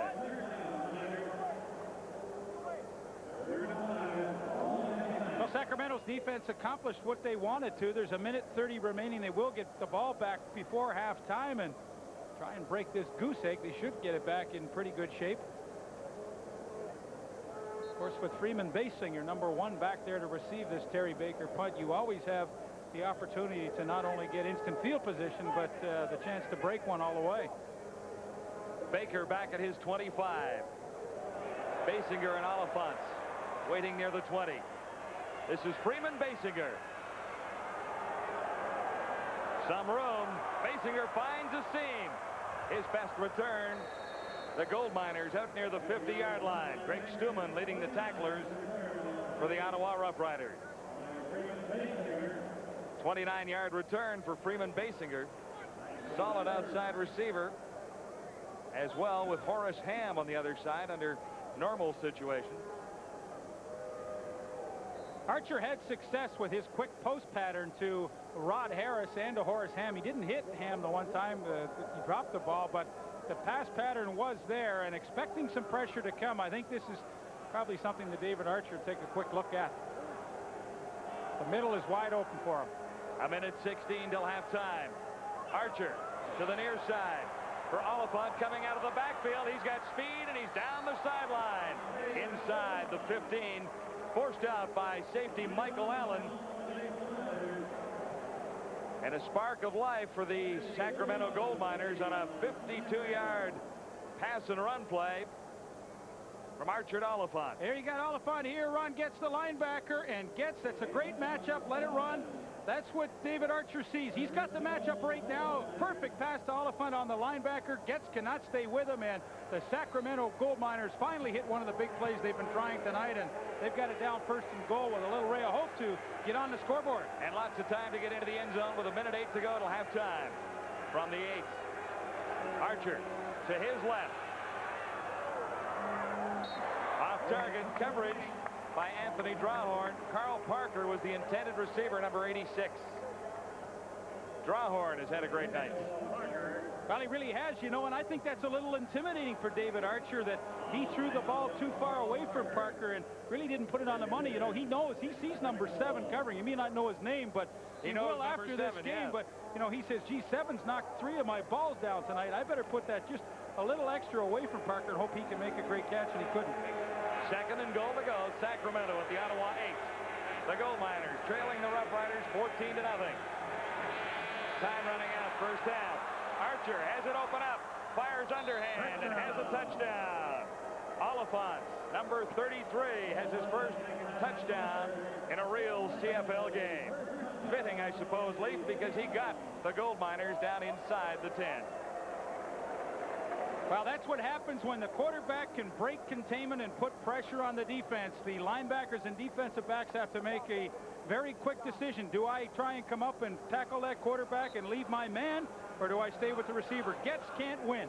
He has to go for the quarterback. He leaves Oliphant. That's an easy touchdown. But once that quarterback pressures the line of scrimmage, the fun starts, and Ron Getz could not make the right choice there. If he stays back, Archer will run it in and score himself.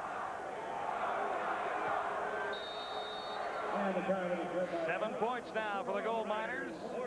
They trail by a touchdown, 14-7 to the Ottawa Rough Riders. Well, I think Kay Stevenson should be really pleased with that drive. He got the good punt return from Freeman Basinger to set it up, and then David Archer, with his experience, got the matchup that he wanted. Mike Oliphant against the linebacker, Ron Getz. He made the big reception down the sidelines and then capped it off with that 8-yard scoring catch. And the Sacramento Gold Miners remember this one. It'll be a trivia question years from now. Who scored the first Sacramento touchdown? And if you remember Mike Oliphant, you will, I don't know what you'll win, but you might win a prize. Right. Might be a trivia prize.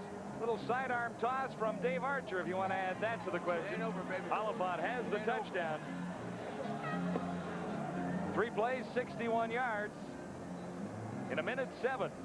And Oliphant set up the touchdown with a 56-yard gain just prior. Well, that drive only took a little bit of time, and so with 56 seconds left, as the Sacramento team will find out, which can be an eternity in the Canadian Football League, Tom Burgess and his Ottawa Rough Riders have a chance to answer that scoring drive by David Archer. I was working. It was all really get held up. Wayne Walker is deep for the kickoff from Jim Crouch. Walker does not have a play near the 25. So 56 seconds to go till halftime. Ottawa leading Sacramento 14-7. I think at this point in time we should really compliment the Sacramento team on their performance here in the first half. Sure, they trailed by 7, but you know, I honestly thought we'd see some some goofy plays happen, like, you know, guys trying to make fair catches and waiving the 5-yard rule, but they have really studied this game closely, and I think they've done an outstanding job. A credit to go to the coaching staff as well. Yeah, there have been a couple of penalties, but a very disciplined football team that we've seen here so far. Well, they fine-tuned it since they tried to fair catch a kickoff in Winnipeg in the first preseason game.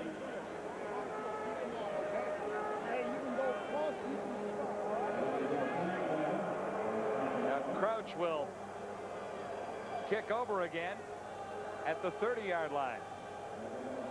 An infraction against Sacramento on the kickoff. So Walker gets a chance for a return here. Wayne Walker stopped near the 35. Charles Franks, number 17, leading the gold miner tacklers. And here comes Tom Burgess. 51 seconds to work with. Good numbers for Burgess so far. Well, there have been a couple of interceptions thrown in this first half, but they came on the arm of Terrence Jones. Tom Burgess, I think, has had a pretty good half personally. 1 touchdown pass, of course, to Stephon Jones, 9 of 17, not too bad. He's a career 50% passer, so he's about right on target. 54% in 1992. First and 10, Ottawa at the 34. Burgess stands in near side. Has a target. That's Wayne Walker, number 84. Walker steps out. 47 seconds till the half. He stepped out in front of Charles Pryor. Wayne Walker knows a few of these Sacramento players. He played for San Antonio briefly in the World League and joined Ottawa last September, played in a couple of games. Won a starting job over Tremel Taylor this year at training camp. That was one of the hot battles in camp. That won as well as I should say, Brian Bonner and Ron Getz at linebacker. 2nd and 1, Ottawa. Burgess to the far side and underthrew his top receiver, Stephon Jones, number 89. Jones over 1,400 yards receiving in 1992. 10 touchdowns.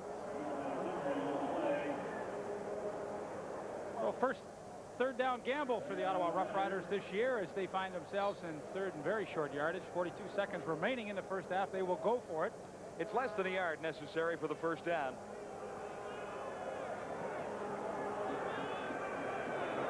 No markers anywhere. Burgess kept himself.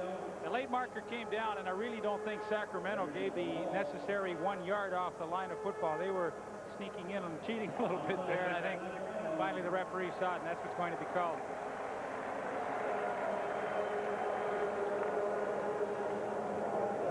On the defense, number 73, first down.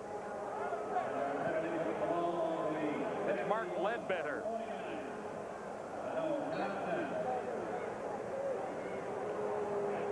So it will be a first down for the Rough Riders. 39 seconds till halftime. Ottawa in front by a touchdown at 14-7.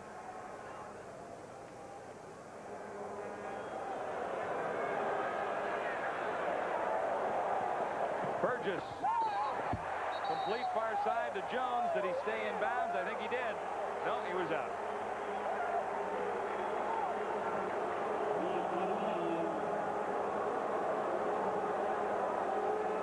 Pretty nice try by Stephon Jones to keep those feet in bounds. With the referee right on the spot to make the call. Sacramento in this late stages of the second half have taken out a defensive lineman. They're going with only a 3-man front and 6 defensive backs to try and stall Ottawa. But here's a great look at Stephon Jones. He's hanging, and there I think you see pretty clearly when he made the catch, his feet were touching that white sideline. Good call. Very, very close call. 2nd and 10, 30 seconds to go till halftime. Burgess from the shotgun for the Ottawa Rough Riders. Unloads in a hurry this time. Jock Climbey has it. He'll score. In front of Jason Wallace, Jock Climbey has his first touchdown of a new season.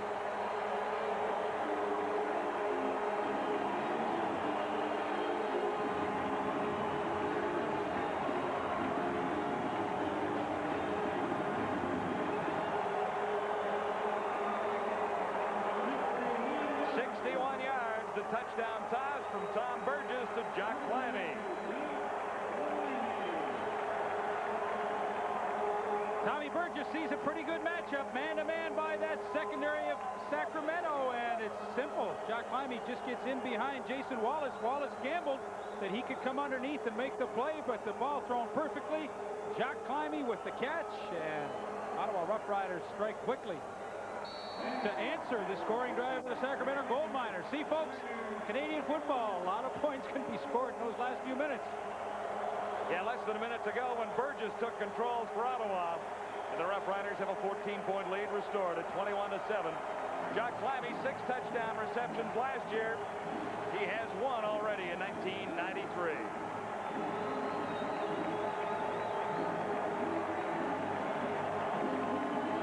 A hot, muggy night in Ottawa. Lots of noise, though. Good crowd. Tom Burgess did a nice job, too, of looking off the middle safety, John Wiley, and looked back at the last second for Climbey, and as he got in behind Wallace, there was no help from the middle. Nice catch. His 3rd catch of the night. An earlier catch set up the first Rough Rider touchdown.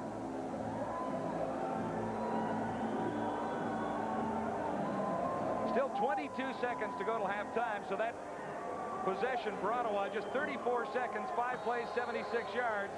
And Jock Climbey on the receiving end of a Tom Burgess touchdown toss.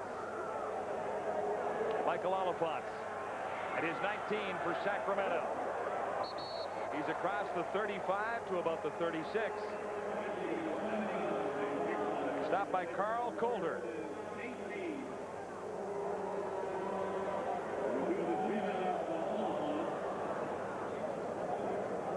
David Archer has 17 seconds till halftime.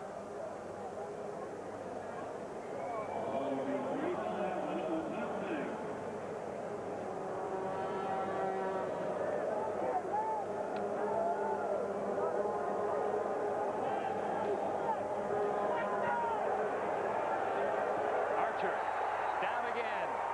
4th sack for the Ottawa Rough Riders. That time, LeBryant Robinson, number 98. Got through to grab David Archer.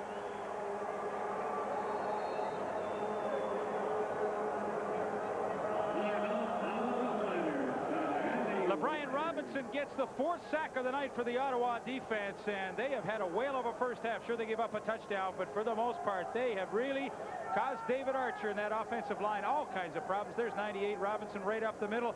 Number 51, the right guard, Ron Shipley, just can't handle him, man. Once again, the Ottawa defense makes David Archer up close. So Ottawa, I believe, calls a timeout. 12 seconds remaining to kill that clock, so Sacramento can't just run it out. Now they'll have to run one play, and if it's incomplete, they'll have to go into a punting situation. Smart call by head coach Ron Smeltzer. That Ottawa front 7 has worked very well against that big line offensively for the Sacramento Gold Miners. 6'3", 292 pounds is the average along the Sacramento offensive line. 2nd and 19, Gold Miners with 12 seconds to go till halftime. Mike Oliphant gets the call, 8 seconds to go. Kropke makes the tackle for Ottawa. So Ottawa accomplishes what they want by calling a timeout. Certainly this probably will be the last play of the first half, but they force Sacramento to punt the football, and you would think at this stage Ottawa will put 11 men up at the line of scrimmage and come with a lot of pressure on the Sacramento punter, Jim Crouch.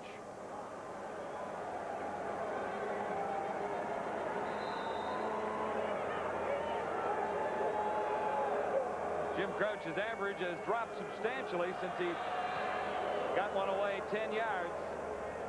Wayne Walker ready to return for Ottawa. No flags on the field. Hang on, there's one back there, but that should be the final play of the opening half.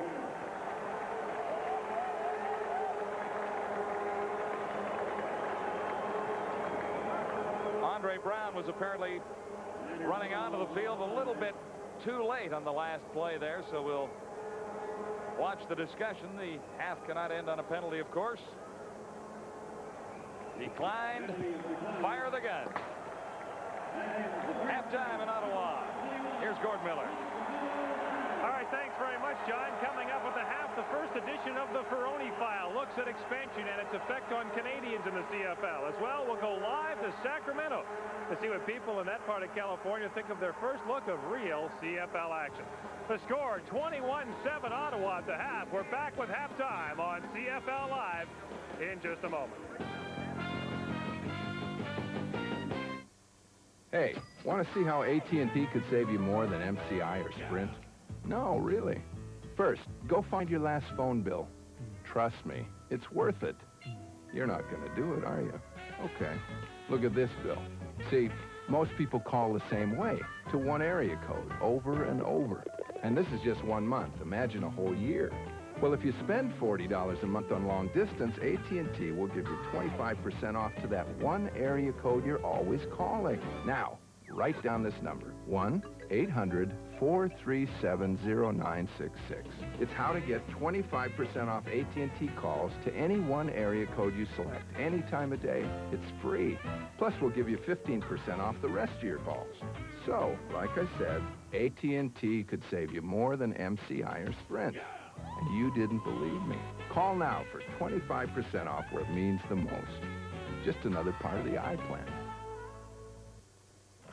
If you've ever struggled with a handheld trimmer, you'll love this revolutionary new kind of trimmer on wheels. Just look how easy it rolls on those two big wheels and glides in any direction on this front-mounted mobile. It's perfect for trimming around rocks, along fences, buildings, sidewalks, and in all those hard-to-reach corners. The new DR is also a mower. It cuts tall grass, waist-high weeds, even wet grass and rough areas with never-before ease. There's no steel blade to bend or dull. You'll just love what the DR trimmer mower can do for you and your property. A big color catalog is just $2. Call toll-free 1-800-238-3100. That's 1-800-238-3100 for your big color catalog all about the revolutionary DR trimmer on wheels.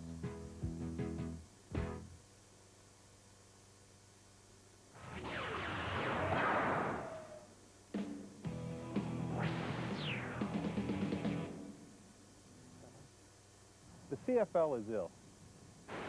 In fact, some believe it's on the critical list. What with Montreal dying of complications, Hamilton's on life support, BC's in remission, the prognosis is not good. The Canadian Football League is looking for a cure, and Commissioner Larry Smith believes it's time to test that new experimental drug called expansion. I think expansion is one of the key steps that's required to move us forward in time. Obviously, what it does is it brings in new rivalries, new teams, new sources of revenue for the league. We are the only major professional sports league in North America that has not expanded since 1954. And what happened was your NBAs, your NHLs, your baseballs and footballs expanded. We just stayed the same. And as time went on, people passed us by. Clearly, it will be of assistance to us, but there's other steps that are important for our future also. Despite that optimism, expansion took a heavy blow with the early death of San Antonio. Some believe that this will be the end of the Canadian Football League. I think this is a minefield, and I don't think they've begun to realize what's going to happen. The Canadian players will become as extinct as the dodo birds. I don't think they're going into small American markets. It's going to do one thing. It's going to be like the World League of American Football, the USFL, you name them. You know where they all are now? Dead, dead, dead. Expansion may be a tough pill to swallow, but as the old saying goes, good medicine tastes bad at first, but it works. I didn't like it at first, but I think in order to survive, I think it's necessary. I don't like some of the way they command the rules, and we have to sort of go with it because of their laws. I think Canadian football should be Canadian football. I had second thoughts about it at first, but now I'm kind of leaning towards it. The only thing that bothers me is maybe the Canadian kid that maybe needs a year or two to break in the league and maybe become a star and play for a long time might not get the chance, whereas now they're going to have to step in and play right away. I think expansion is the cure, but there are side effects. Canadian content, 3 downs, a wider and longer field, and unlimited motion make the CFL unique. Are Americans willing to accept this? The Canadian ratio must also be protected. Right now, 20 Canadian jobs are protected in an otherwise American-dominated industry. Until something else is in place, is it wrong to protect Canadian jobs in the Canadian Football League? They say let the best play. Well, sometimes the best just takes a little bit longer. Well, a solid first effort on the Ferroni foul, Dan. Your impressions of what you've seen of the All-Americans against the mixture with the quota in this game today? Well, so far the Americans haven't dominated the game as I thought it would happen. The Canadian teams are holding up their own. The Americans are playing well. It's just actually it's been a very close game, and it just proves the fact that Sacramento's not going to walk away with this league. Dan, you're a Canadian player who got a lot of good years out of the Canadian Football League. What is the future of Canadian players in this game? Well, the future, I think, all depends on if Sacramento came along and dominated the Canadian Football League, we would have the rule being questioned, being unfair, being uncompetitive. Then they would end the ratio that the Canadians have right now. But if we can show that with Canadians we're competitive and we can play in this league, hopefully there's a system that protects Canadians having jobs here in the Canadian Football League. Dan, we look forward to seeing you all year long. Great rookie effort.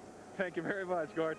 Dan Ferroni with the first edition of the Ferroni foul, and so far 21-7 is the score in favor of the Ottawa Rough Riders over the Sacramento Gold Miners. We spoke a few moments ago to the president of the Sacramento Booster Club. About 30 people came up for the trip here to Ottawa. And joining us now from Fair Oaks, California, just outside Sacramento at the Sports Bar and Grill is John Welsh. And John, what's the reception been like in Sacramento for the first real CFL game involving the Gold Miners? As you can tell, pretty good here in Sacramento. They're loving it. We love the CFL. How about the rules? I mean, does everyone down there have a firm grasp of the rules already? Well, not already, but everyone's trying to get used to it right now. It seems pretty good. So far, there hasn't been any rouges, so no one's confused. What part of the game do you like? The wide open style of the game, I think, is excellent. The people here in Sacramento love it. Scoring's always great. What about the performance of the football team? I guess it could be a lot worse here so far. Well, we cut it to 7, and they gave up one right before half, but we still got half of football left. I'm sure they'll be fine. Just take a while to get used to the style of the game, and Sacramento will be right there. Well, I guess if you're not used to the Canadian Football League games, being down by 28 even doesn't mean you're out of it. How long do you think fans will give this team to get used to the game before they start expecting them to be real competitive? Sacramento's always proven that it supports its own teams. We've supported the Kings for a long time. The Gold Miners will be loved and supported forever. Don't worry about that. So they'll sell out just about every game, I imagine, win or lose. All right, John, thanks very much. We'll check back with you after the football game. Thanks, Gordon. Save a cold one for me. John Welsh at the Sports Bar and Grill in Sacramento, California. We're back with more of our halftime activities on CFL Live on TSN in just a moment. This is a commercial for men. It's about men living longer, looking younger, feeling stronger. It's about Men's Health, the only magazine devoted to what men are concerned about most. Every issue has easy ways to eat smarter, exercise better, boost energy levels, and look and feel great. Learn how to flatten your stomach without dieting and sit-ups, how to reduce the signs of aging, discover aphrodisiacs that rev up your sex life, and reviews of the latest sports equipment. And now get 101 Men's Health Secrets free when you call for your trial subscription to Men's Health. Find the secret to losing 10 pounds fast, to cutting your cholesterol 30 points in 30 days, to longer-lasting sex. For your free book and 9 issues of Men's Health for $14.97, call this toll-free number. You can cancel any time for a full refund and still keep the book. Try Men's Health today. It's about you, your health, your looks, your relationships. Isn't it about time?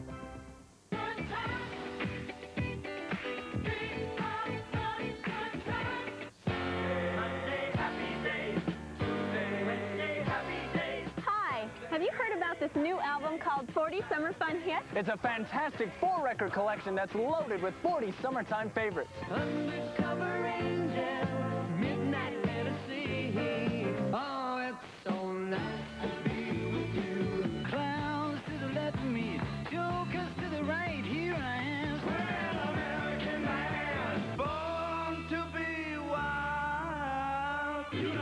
4 records or 2 cassettes, only $19.95. 2 compact discs, just $24.95. Here's how to order.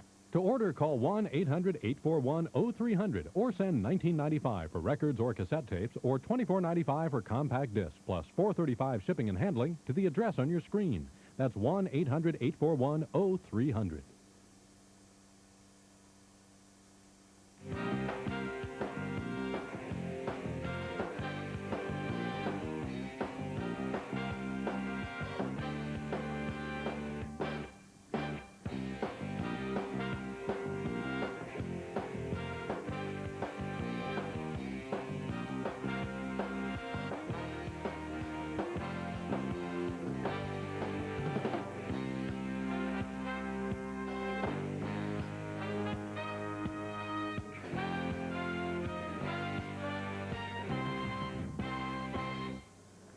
Halftime continues on CFL Live from Ottawa, where the Ottawa Rough Riders lead Sacramento 21-7. Story of the half, story of the first quarter in particular, Stephon Jones. He had a whale of a first quarter, 3 catches. He throws for a touchdown pass, but this was the opening touchdown of the season for the Ottawa Rough Riders. Stephon Jones just sneaks down in the corner of the end zone. Bobby Humphrey, the cornerback, cannot get there in time.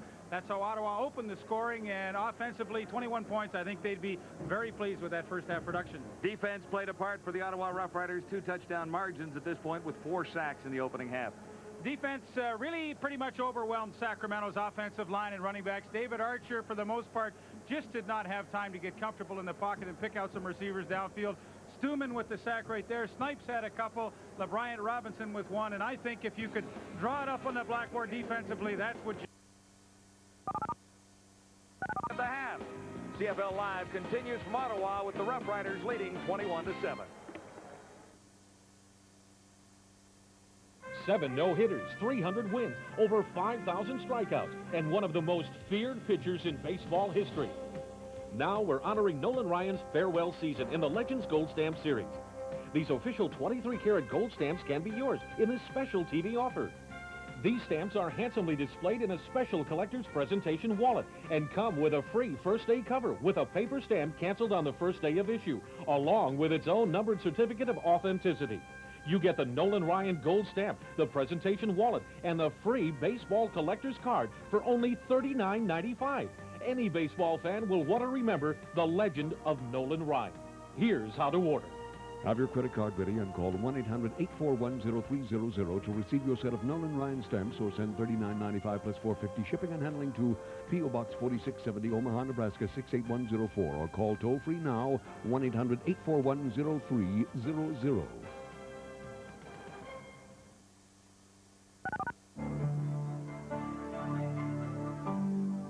This sports update is brought to you by Kellogg's Corn Flakes. Taste them again for the first time.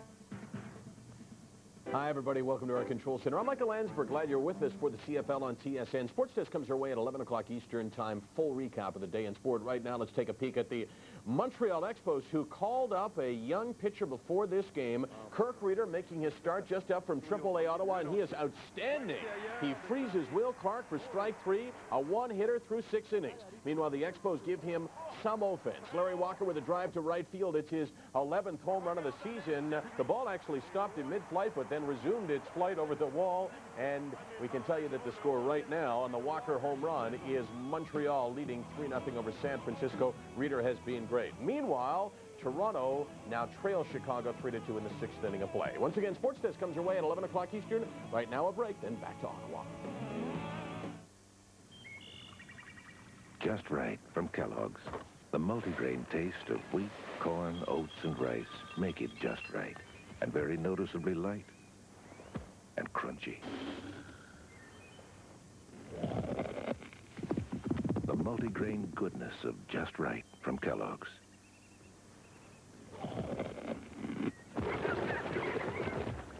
Multigrain Just Right. Very noticeably light and crunchy. Second half underway in Ottawa on the CFL Live with the kickoff return by Charles Thomas of the Sacramento Gold Miners. Jock Climby leading the tacklers for the Ottawa Rough Riders. Ottawa in front.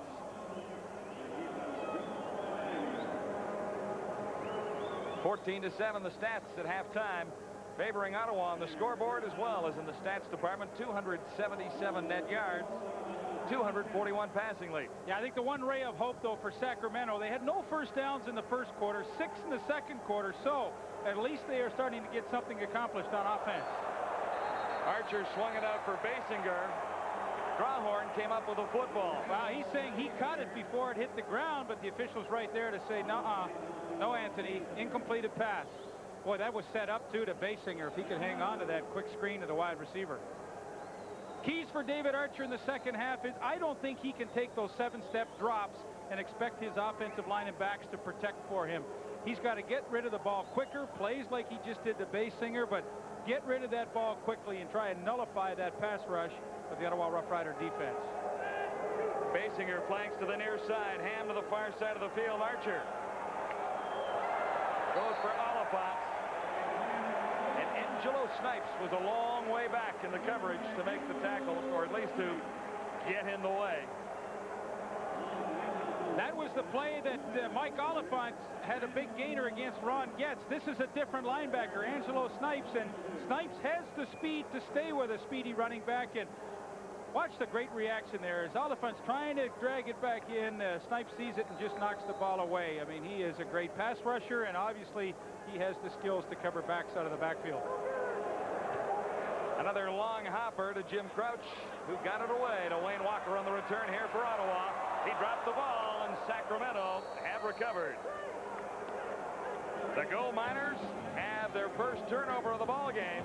We'll be back with a first down in just a moment.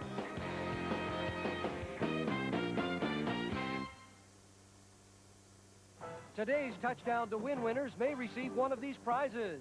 His and hers Timex watches with the Indiglo Nightlight, a far superior watch lighting system. See your watch clearly at night. Available on a variety of watches exclusively from Timex. Or Milwaukee's variable 2-speed cordless driver drill with keyless chuck and a heavy circular saw. Milwaukee. Discover what the pros already know. Ballots available at all participating Safeway stores. Being a fan is tough when your team isn't the home team, especially when I try to find coverage of my favorite team in the local paper. I'm lucky there's even a box score. Well, if you're like me, you'll be happy to know there's one publication that'll make you feel right at home. The Sporting News. You'll love the Sporting News no matter what team you love, even if it is the home team. Call this number now and get 4 issues of the Sporting News free. You'll get opinions and strategies, transactions, trade rumors, injury reports, and the lowdown on the minors. Plus football, basketball, and hockey all year long. Call now and you'll get 4 free issues. If you like them, you'll get 24 more issues at this great TV price. If not, just mark the bill, cancel, and owe nothing. The 4 issues are yours to keep. So call now for the Sporting News, the publication that treats every team like the home team. Call now and get 4 great issues of the Sporting News free.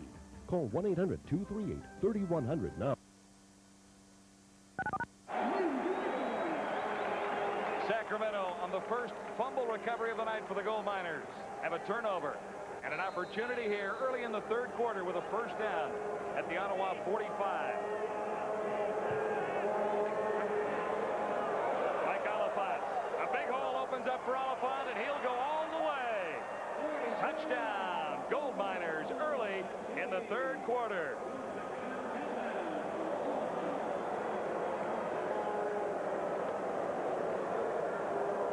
A big hole opening up, and the Gold Miners get back within a touchdown.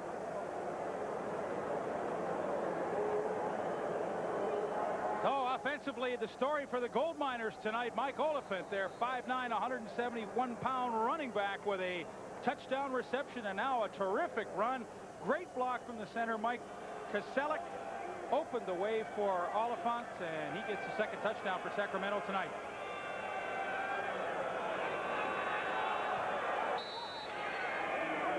Slight miscue on the snap from center, but the convert will stand. It is now 21-14. Ottawa leading Sacramento. Mike Oliphant, 2 touchdowns so far. Hi, Mama. Hi, Cindy. Hi, Robert. Hi, Liz. Hi, Lily.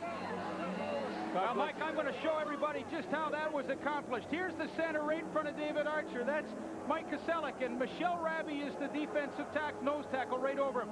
Watch the kick out right here. Getz gets caught up over here by Slippery the guard, and then the draw back against the grain by Mike Oliphant. They had a trips receiving core to the wide side of the field. That took away the middle safety, Michael Allen. Look at the hole right here. Hey, I can run it through there, maybe. Let it run. This is pretty, and a great way to get yourself back into the ball game. Didn't have to do it through the air, on the ground. Sacramento now trails by 7. Terrific way to start the third quarter. Absolutely. Ottawa has held a 2-touchdown advantage most of the game tonight. I love you, opening up a 2-touchdown lead in the opening quarter. I think Mike would tell you that was pretty easy. My offensive line, especially my center, Mike Koselleck, did a terrific job, and Ron Shipley, the right guard, to open a big hole for me to run through. Walker on the return for the Rough Riders. Out near the 40. Forced out by number 17, Charles Franks. Of course, you know, Ottawa did the thing to start the third quarter that you just don't want to do. You've got a team down by 14 points. You don't want to let them in with a miscue. You know, the fumble, and then Sacramento takes advantage right away. Now for Tom Burgess. He's only up by 7. There is a sense of urgency to take control back of this football game if he can. The Gold Miners with a quick scoring drive after the turnover. One play to cover 45 yards. The touchdown by Mike Oliphant. And it's a 1-touchdown ball game right now. Ottawa 1st and 10. From the 40, Burgess to the near side. Andre Brown makes the catch, number 5. In front of Matthews, number 37. That's Keelan Matthews. I think Tom Burgess can see that every time he puts 3 receivers to one side or the other, Sacramento just says, hey, this is too much for us to look at. We're going to zone it, and as long as they do that, there are going to be some natural seams. Andre Brown found it, and I think you'll see Burgess come back to this sort of thing. There's trips to the wide side again.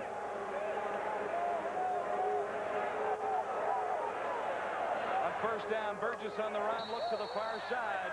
Stephon Jones.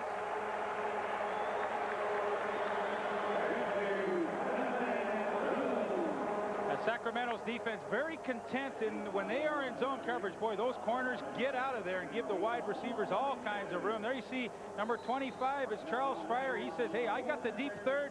Nobody is getting behind me. But when the inside safety doesn't get over, number 17 Franks underneath the wideout, I mean, that's a pretty easy pass to complete. Good block on Randy Thornton to allow Burgess to get out on the rollout. A 14-yard gain, first down Ottawa. Burgess takes to the air one more time. Touchdown. Wayne Walker. A 44-yard touchdown strike as Burgess answers in a hurry, Lee. Well, we talked about that, John. That's what you want to do. You've got a lead, and you want to reestablish that you have control of this football game. And boy, Tom Burgess was absolutely perfect on that throw to Wayne Walker, and he realized that Walker has such tremendous speed. He threw that ball so early, and I hope we can see on the replay shortly the acceleration that Walker had the last 10 yards to make that catch. 2 touchdown catches for Wayne Walker on the night. The first was from Stephon Jones in the opening quarter. And Ottawa restores a more comfortable lead.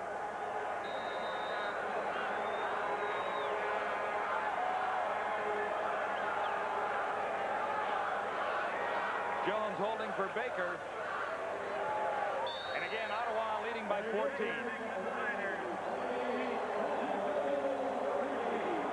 Second touchdown of the night for Wayne Walker, and what a terrific job he did to use his speed. Here he is lined up at the wide receiver spot. Now, here's Charles Fryer. Now, it's just simply a go pattern. No help from John Wiley. He can't come that far, but let it run. I want to show you about 2/3 of the way through this pattern.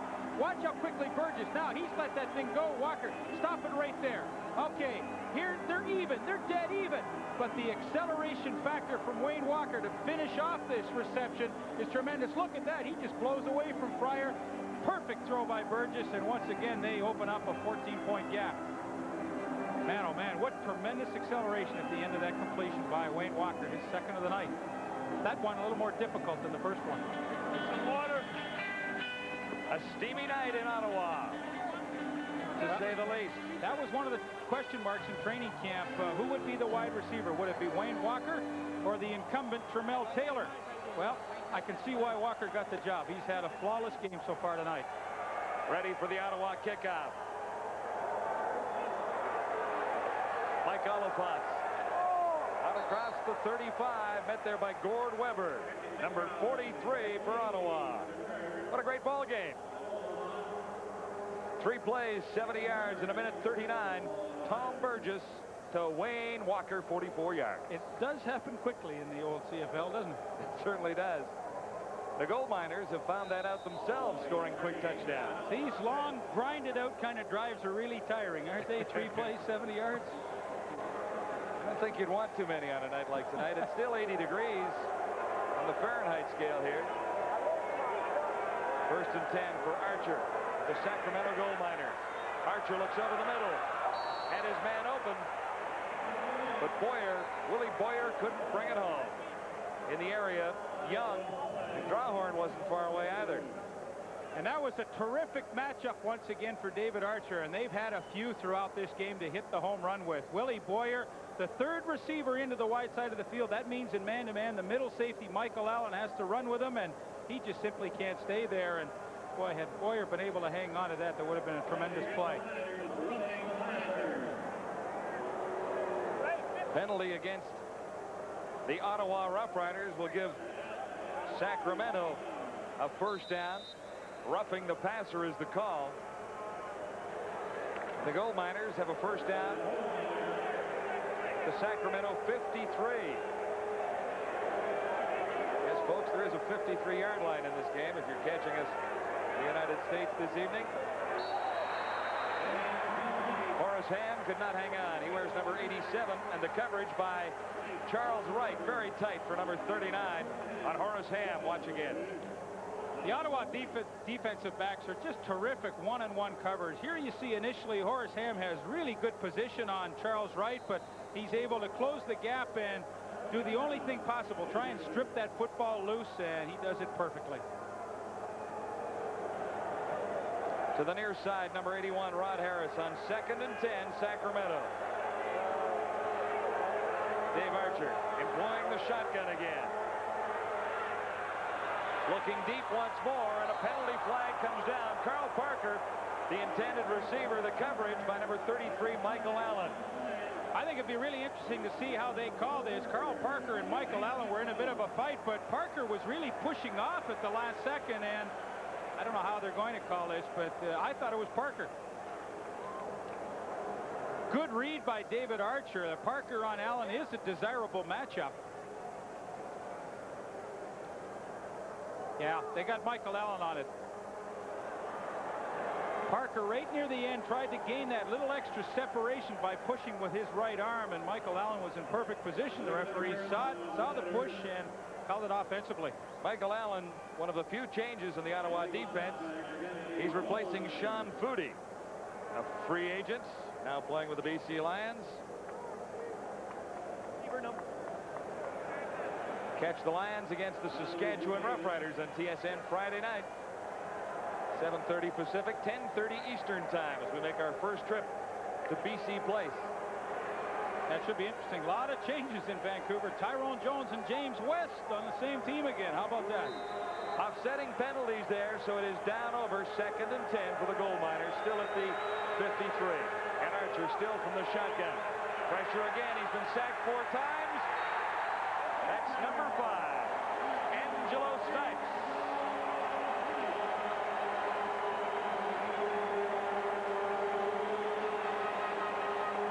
Third for Snipes by himself. 5 for the Rough Rider defense. Little help there from John Kropke, number 73. You may see it here. Well, really, that's not the fault of the offensive line. I mean, that is 1, 2, 3. You got to let the ball go. I mean, that's a coverage sack right there. Angelo Snipes gets credit for it, but really the offensive line and backs did it. They held their linemen long enough for Archer to get the ball off. Coverage dictated that sack. Out of bounds, Jim Crouch. Good field position for Ottawa when we return from Frank Clair Stadium. CFL Live on TSN. Premiering Friday, July 9th, AMC presents one of the most powerful love stories of all time. Why didn't you wait for me? Rich girls don't marry poor boys. And Hollywood turns one of the greatest American novels into an American movie classic. Robert Redford and Mia Farrow star in F. Scott Fitzgerald's The Great Gatsby.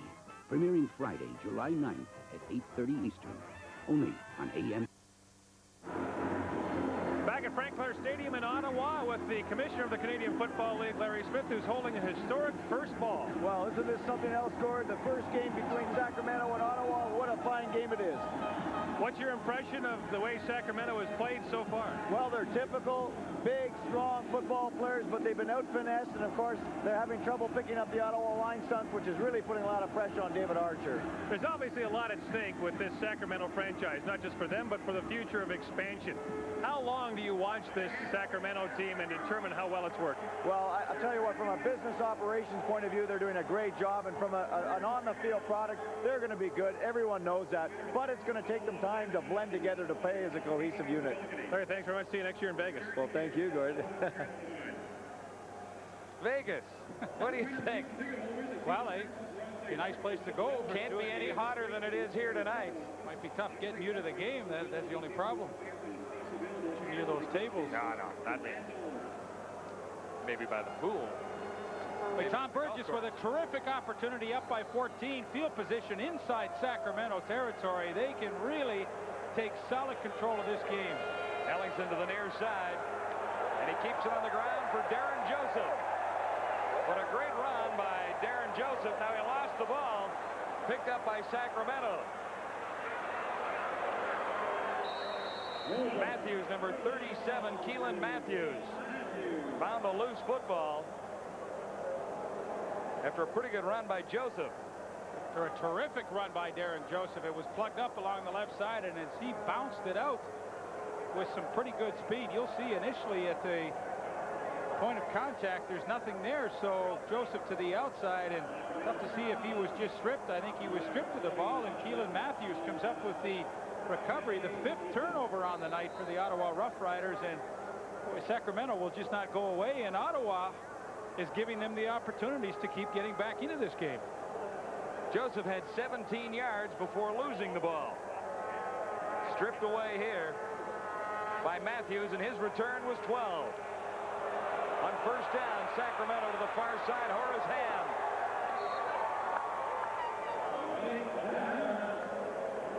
Michael Allen forced him out. Check that, Rod Harris, number 81. An 18-yard gain.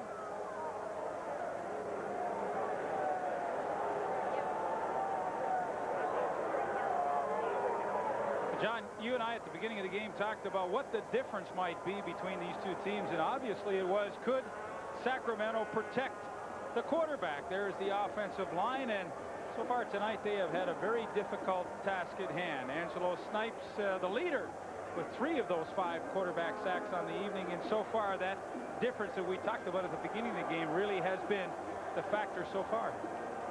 Lots of talk about how big the Sacramento offensive line is. The average height is 6'3". The average weight is 292. The Ottawa defense, with 5 quarterback sacks, has to be doing a fairly decent job. They are, but you know, you look at height and size and weight and all of that stuff, and it's great to have, but you need the quickness, which I'm sure Sacramento has, but also the working together. It takes time between your backs and offensive linemen to understand blitz patterns of opposing teams you're going to play against. And you know, I said it earlier in the first half, probably for Sacramento offensively, this is probably the worst team in the league they could have picked to play in their opener. Well, there you go. But obviously, a little more speed along the defensive line. And when you look at the linebackers and you're talking about Snipes, and throw those guys into the mix as well, and Greg Stuman and the new kid Getz. Very rarely would any of these offensive linemen and the running backs, Hardy and Mike Oliphant, have seen a team that has so many different blitz packages coming at them relentlessly, play after play. Usually teams maybe blitz every once in a while to try and surprise you. There's no surprise here. They say, hey, we're coming at you, and it's your job to try and pick us up. so far tonight, Sacramento's had difficulty with it. Fred Young was injured. He's out. Ken Walcott is in. The Ottawa secondary on first down for Sacramento. Archer draws a flag. Boyer was the intended receiver.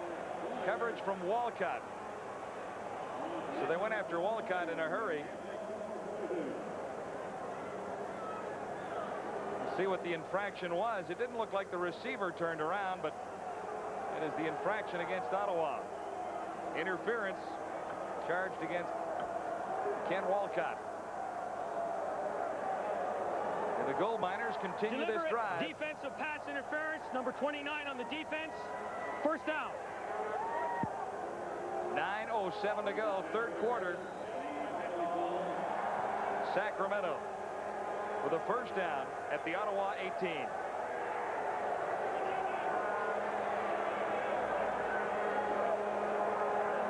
Archer with time, looks to the end zone. Touchdown. Boyer, an 18-yard touchdown reception from Dave Archer.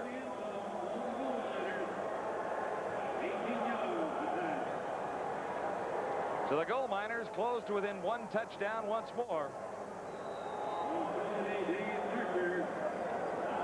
Great corner pattern by Willie Boyer against the new guy inserted in the lineup, Ken Walcott. Walcott with the interference penalty, and now Boyer in behind him for the touchdown. Hey, Archer's a happy guy. He's been battling back. His team has been down, but every time they get down by 14, they fight their way back into this game. Give him a lot of credit. Now back within 7 once more. It's 28-21. Ottawa leading Sacramento. An historic evening at Frank Clair Stadium in Ottawa. A touchdown separating these two teams, kicking off a new era in Canadian football. Baseball season is always exciting, not only here at Yankee Stadium, but all around the country. Now you could be a big part of the action and get paid for it, too. The Pro Image Umpiring Academy's SOS programs are training high school students and adults to become top-notch umpires at various levels, and even provides evaluations for those who seek a pro umpiring career. All our SOS programs are designed to teach the proper mechanics, techniques, and theories used by the pros. Learn how to sell your calls during drills, then put them to work during actual game situations. We'll teach you how to be prepared for the plays that give umps the most trouble and how to get out of it when you're facing it nose to nose. High school students take an innovative curriculum right at their own school, while aspiring adults participate in one-day, weekend, and one-week camps. You'll feel like a pro when you learn the proper timing and call the plays with style and confidence. From Little League to college to your dream, Pro Image makes it easy with as much as $90 per game as the payoff. Hey! Call Pro Image. Hey, you never know.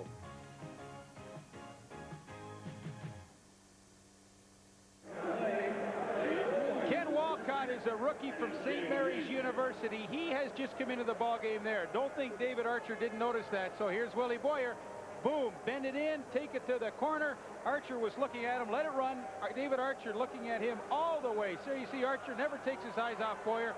Nice pattern, good concentration to make that catch. And oh, Sacramento just will not die and go away. Every time they're down by 14, they fight their way back into this one. 28-21 Ottawa. That's a nice catch. 18 yards. Archer to Boyer. Fine receivers on this Gold Miner team. You know, Boyer's a great target, too. It's 6'3", almost 200 pounds, and an easy guy for Archer to see over his big offensive line. Wayne Walker on the return for Ottawa. Not great field position near the 22. Stopped there by Charles Franks. And another quick drive. 3 plays, 63 yards. In a minute 21, the 18-yard toss to Boyer. Truly run and gun. Ottawa has led all the way. Sacramento has battled back all night long. And back within a touchdown. The Gold Miners stand 7 points in arrears at 28-21 with a long time to go in this football evening in Ottawa. And to Ottawa's credit, every time Sacramento seems to claw its way back into this game, Tom Burgess has been able to answer Sacramento's scoring drives with one of his own. Let's see what he can come up with here. Joseph, hard running for Darren Joseph, and he bowled over Franks, number 17. Burgess has had a pretty good night. Shared part of the evening with Terrence Jones. But here's how the starters compare so far. Well, his numbers are certainly a lot better than David Archer's, but I think Archer should get a lot of credit. I mean, he is learning. This is on-the-job training tonight against this Ottawa defense, and I think the most important thing for him are the 2 touchdowns he's been able to throw tonight. That's what he would say is most impressive. Interesting you mentioned that, guys. David Archer just said to Willie Boyer, great catch on the touchdown. I'll tell you what, if I find guys that are hanging on to the football, I'm going to keep throwing to them. And so Willie Boyer may be getting a lot more action if he can hang on to the football. But bad news for the Ottawa Rough Riders. Defensive tackle Glenn Kulka will be out for the rest of this football game, so Archer may have a lot more time to throw the ball. Well, they count on Kulka in that pressure kind of defense to handle the center time after time. He plays right on the nose, so that definitely could be a factor for their defense. On first down, penalty marker is down. Burgess escapes from the initial charge and finds Walker. Wayne Walker short of the first down. But there's a marker in the Ottawa backfield.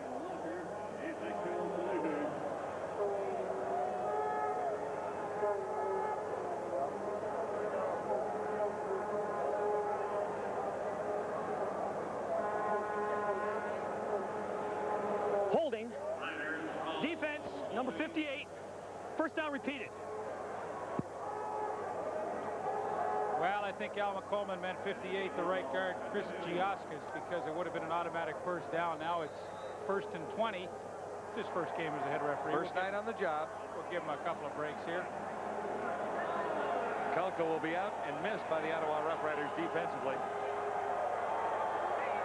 First down and a bunch. 1st and 20 facing Ottawa now, just out across the 20. Burgess can't get this one away. He'll eat it. Rob White, number 42, getting to Tom Burgess that time. Now, what's interesting to me, John, is I think Ottawa was expecting for Sacramento to tire a little bit in the second half, but I really get the feeling that this front four is playing much more aggressively in the second half than they did in the first. Here they take a good pursuit angles up the field on Tom Burgess, force him up the pocket where they get some help, and they come up with a sack, but they look a lot stronger in the second half than they did in the first.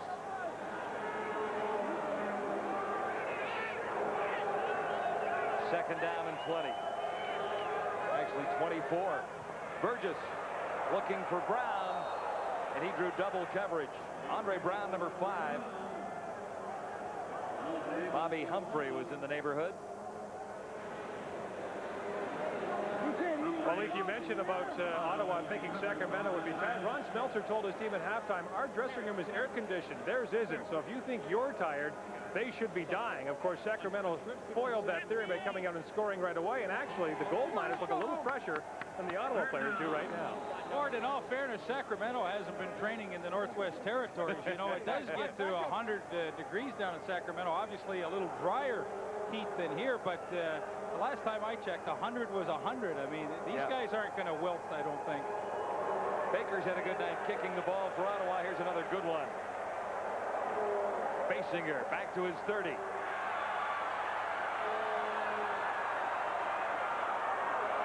lot of running pays off, and Basinger finds himself a bit of a hole. He's out to the 50 on a fine return. Didn't look like he had any yardage there at all, and over to make the stop, Terry Baker. 28-yard return. Carl Calder also in on the tackle. Yeah, Calder got the first hand on him, and really Basinger with a tremendous effort. He is a game breaker. Had a nice return in the first half to set his team up for their first touchdown. And here just, I mean, that's nothing short of just a lot of heart trying to find some little open lane to get through. And he gives David Archer great field position, and trailing by 7, they have a terrific opportunity to tie this game up. Gold Miners are inside the Ottawa 50 at the 48, first down. Archer looks to the far side. Another marker comes down. The intended receiver was Rod Harris, number 81. Charles Gordon was covering. And David Archer audible at the line of scrimmage. He saw Ottawa with literally 11 men up on the line of scrimmage, and he just took a look out the side and said, I got bump and run with Charles Gordon with my guy. I like that matchup. So he just throws a little alley-oop pass and takes the interference call. Defense number 26. First down. That's a good audible by David Archer. This game is turning around in the Ottawa Rough Riders. They lead by a touchdown, but Ron Smeltzer feels it slipping away right now. Well, it's funny, Ottawa, for the most part, has had everything go their way. Now they're faced with a little adversity. Sacramento is definitely back in this one. See how they handle this. From the 24, 1st and 10 for Archer. The charge is on. He got it away. And a good hit after the reception by Boyer. The hit by Drawhorn.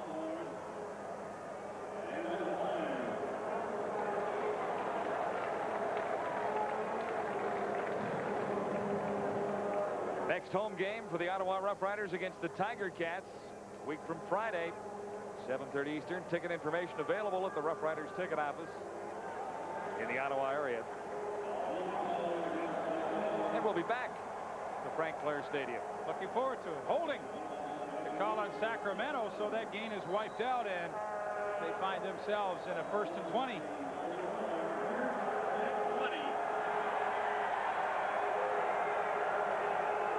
Comes to the near side, the wide receiver, number 87.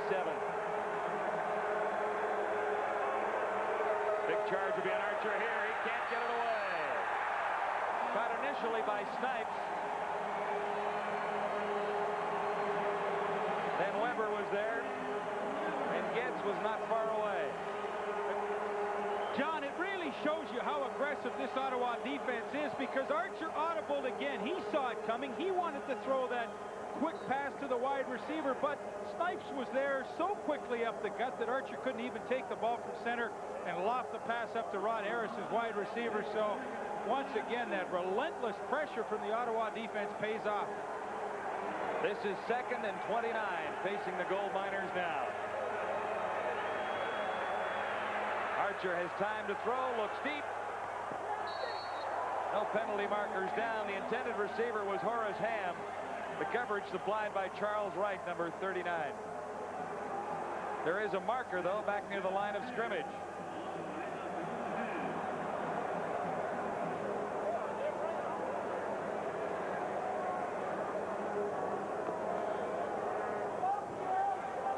Offside. Defense number 95. 2nd down repeated. So that's Greg Stuman getting caught that time. It'll be 2nd down and still a bunch. 2nd and 24. And Ottawa really can be accused of some careless penalties to let Sacramento have some second chances here tonight. Good protection that time for Archer, and allowing him some time and good sight lines downfield to try and pick out his receiver. But penalties beginning to hurt Ottawa. Archer using the shotgun on 2nd and long. He's on target, but no catch. Horace Ham was the intended receiver, and Archer almost had a completion, but he would have been short of the 1st down anyway. However, that would have gotten Sacramento into field goal range. Yeah, would have made Jim Crouch's job a lot easier had Ham been able to hang on to that football. It was a good throw from Archer. Sometimes when you're running those hook patterns over the middle, you have to throw it a little low to keep that defensive back off his receiver. And, you know, it doesn't look sometimes like a great throw, but trust me, it is. Jim Crouch looking for his first field goal in the Canadian Football League. The ball will be spotted at the 43. Wide again, 0 for 2. Drawhorn looks to take this out of the end zone. Now, did he make a step out onto the field and go back in? This is going to be an interesting call. 1 point if he conceded it. Yeah, for you folks that are tuning in for the first time throughout the United States, if Drawhorn makes a move and gets outside and goes back in the goal line, that could be a 2-point safety. But I think they're indicating that he didn't come out and it's only a single point, and the ball will be scrimmaged out at the 35-yard line. They have given a single point to Sacramento. It is now 28-22, a 6-point spread. Well, I think he stepped out. There's no question he came out, and that should be a safety. 2 points, you're saying, right? I think it should be 2 points. What happens, it now comes out to where on the missed field goal to where the ball was snapped from. And that, of course, was the 37-yard line.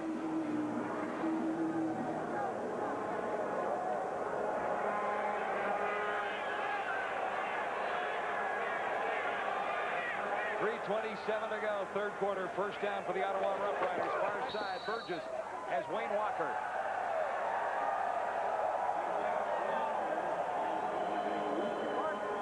Marshall Roberts was covering. We welcome our viewers on Sports Channel America, wherever you're watching tonight, and hope you're adapting to the CFL, along with the Sacramento Gold Miners, who are looking at a few differences in the Canadian game, like downs, like the number of players, the field a little longer, the end zone's a little deeper, perhaps most importantly, the 20-second clock compared to what the National Football League has. On second down and a couple, batted away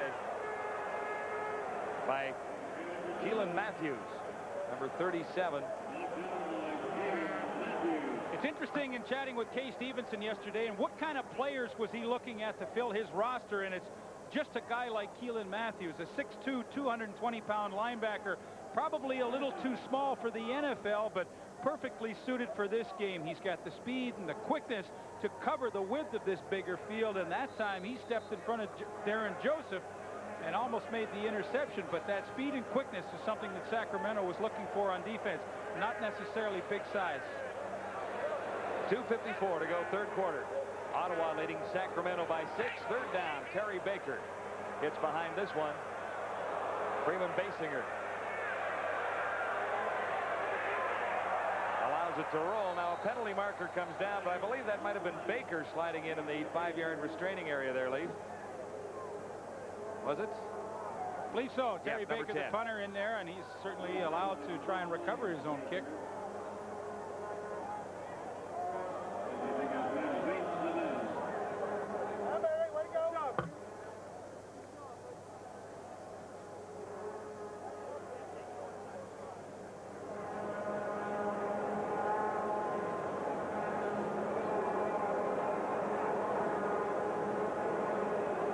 Basinger, a great game against the BC Lions last week in the preseason. 4 receptions for 77 yards.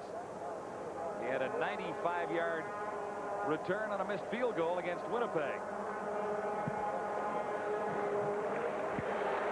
We have no yards. Number 63 on the kicking team. Major foul, unnecessary roughness on the receiving team. It's first down.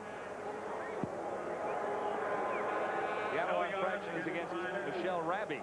Now, number 63 will come into the middle of your screen, and he is within that 5-yard buffer zone that you have to allow the punt returner to field the football. The punter, Terry Baker, also comes in, but for you people south of the border looking in for the first time, the punter is allowed to recover his own kick. But Michelle Raby was inside that 5-yard restraining zone. Michael Oliphant, number 33, gets the call for Sacramento. John Kropke, number 73, made the stop for Ottawa with help from number 98, Bryant Robinson. You know, it's funny, I always thought of Sacramento as a team that would really try and establish the run, but as I looked through their preseason statistics, it didn't seem important to them. Yeah, they ran the ball maybe 18 to 20 times a game, but that's not a great deal. Obviously, Kay Stevenson and his coaching staff have adapted to what style they are going to have to play quickly to be successful in this league. And for David Archer, it's going to be throw the ball around 30 to 35 times a game. Well, that's his game. He's a pinpoint passer. Angelo Snipes has had a great game for the Ottawa Rough Riders already from yesterday. I hope I can start the season with 3 quarterback sacks. Signed, Angelo Snipes. Well, he's done that. He's got 4. At 20 last year, he's well on his way to another terrific season. What a great start if you're on your way to... Yes, sir. 20 last year. Second down. And 6 to go. It is Archer for Sacramento from the shotgun. And off target for Freeman Basinger, number 1. Covered by Charles Gordon, number 26, Ottawa. The schemes that Sacramento has tried to use on offense are very sound schemes. They just haven't been able to complete a lot of balls. You know, Archer that time with 3 receivers to the wide side of the field. He knows 99 times out of 100 he's going to have 1-on-1 on the backside with Basinger. That's a good call to come back with that pattern. They just haven't been able to hit a lot of them. Lots of talk all week long about the All-American roster that Sacramento has brought to Ottawa. But of the 20 Canadians on the Ottawa Rough Rider roster, 9 were trained at U.S. colleges. So add that to the 17 Americans. And there's an awful lot of U.S. college experience in the Ottawa Rough Riders as well. That's Drawhorn on the return. He worked it into fairly decent field position near the 41. stopped by Matthews. You know, there's been a lot of talk between an all-import team and a team that has to play Canadians. And, you know, I think for the most part this season, the only real difference that you're going to see is when there are injuries. And for Sacramento, as we talked about in the opening, they have a talent pool so large in the U.S. to draw from to replace players. If you lose a good starting Canadian, for a Canadian team, that becomes much more difficult. So I think that is the long-term scenario that most of the Canadian teams are going to struggle with, where Sacramento doesn't have a care in the world. And Ottawa's in that situation right now with one of their top Canadians, Glenn Kolka, out of the lineup this evening. This is Burgess on 1st and 10 for Sean Daniels. Daniels snapped one tackle and then is brought down by Matthews, number 37. That's a big play for the fullback. 12 yards and a big first down for Ottawa. Here's how it looked to lead. Here's Sean Daniels right here. Watch how he just sits in here. They get everybody upfield. Then he gets out Chris Giaskis with the good block on the linebacker. I believe it was Curtis Moore, the middle linebacker, to get some extra yardage. Here comes 58 now. Hey, there's the block on the outside backer, Matthews, and that springs Daniels for a nice gain. Burgess on first down. Jones made the catch. He was bumped out. There's a penalty marker down. Bobby Humphrey covering on Stephon Jones. Somehow he caught the football. Toughest play for a defensive back in bump and run coverage is when to turn and look for the football. He has no idea where it is. You'll see Humphreys. He's just going to watch Stephon Jones' eyes. When the eyes start to bug out and the hands go up, that's when Humphreys has to turn and make his play. He ran into Jones. It didn't matter. Jones made the great catch anyway. Toughest play for a defensive back when your back is turned to the quarterback and then have to turn and try and locate that ball in a hurry. Stephon Jones off to a great start in his first game of 1993. Caught the first touchdown and threw a pass for the second touchdown. For the Ottawa Rough Riders to open up a 14-0 lead. It is now a 6-point differential as Burgess drops back for Ottawa. On 1st and 10. Intending that for Walker, and he couldn't bring it down in the end zone. Bobby Humphrey covering that time on Wayne Walker. Bobby Humphrey's getting his wind sprints in here in the third quarter. They are picking him on him for the long one. Actually make that number 9, Kip Tahita, back in the end zone there. They actually made a smart play, made the zone coverage, let Tahita go and take the deep outside, and let Bobby Humphrey have a little break up in the flat. It'll be 2nd and 10, Rough Riders at the Sacramento 31.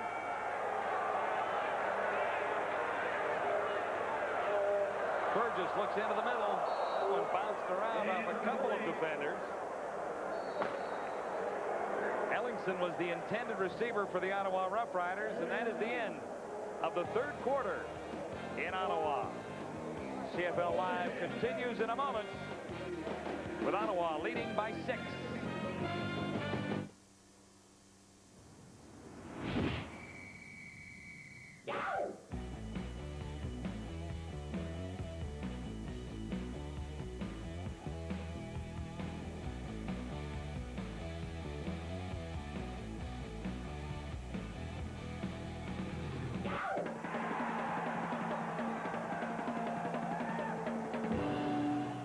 News Sport, 24-hour sports news with an attitude.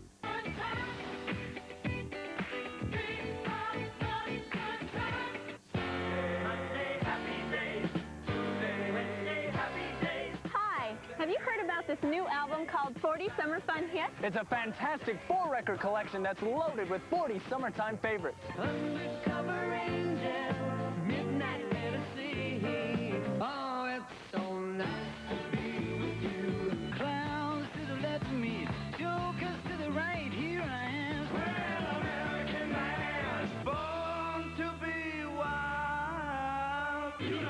4 records or 2 cassettes, only $19.95. 2 compact discs, just $24.95. Here's how to order.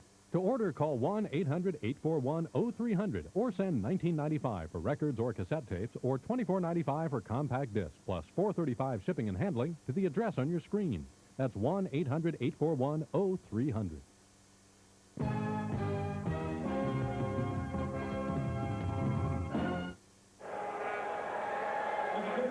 The CFL Live from Ottawa.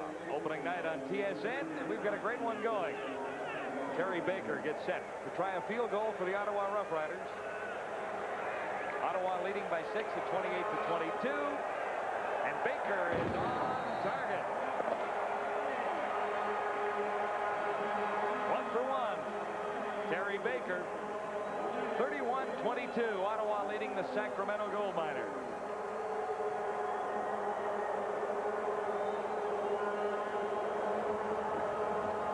It's been a very entertaining football game. And the fourth quarter is just underway. Ottawa has amassed 417 net yards, 353 through the air. Time of possession remains still quite close at 23-35 to 21-25.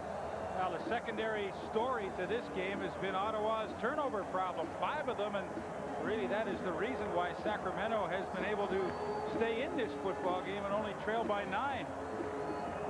12 first downs. They got 6, none in the first quarter, 6 in the second, and 6 in the third. So David Archer is starting to get more and more comfortable. And there's a reason he's more comfortable, Leaf. Your old friend John Payne. After every series, Archer has been consulting with John Payne, who's been giving him tutorials on recognizing coverages and some of the things you can do in this league. Kay Stevenson's the head coach, but John Payne's a key man for the Sacramento Gold Miners. Gord, you know, John Payne and David and Archer sat down together yesterday, and the three of us had a great chat. And my parting comment to Archer was, if you're confused and get into trouble, you go and see John Payne, because he has seen every look in the CFL, and he can try and help you and tell you what's going on. And I think maybe he listened to that. There's John Payne, terrific guy. His wife Dorothy is looking in from Sacramento tonight. My best to her too. Yeah, I'd like to say hi to Dorothy. I haven't seen her for a little while. We didn't bump into her last year. Charles Wright with a pretty good tackle on Charles Thompson on the return to limit Sacramento on the return yardage. So it'll be 1st and 10 for the Gold Miners near the 24.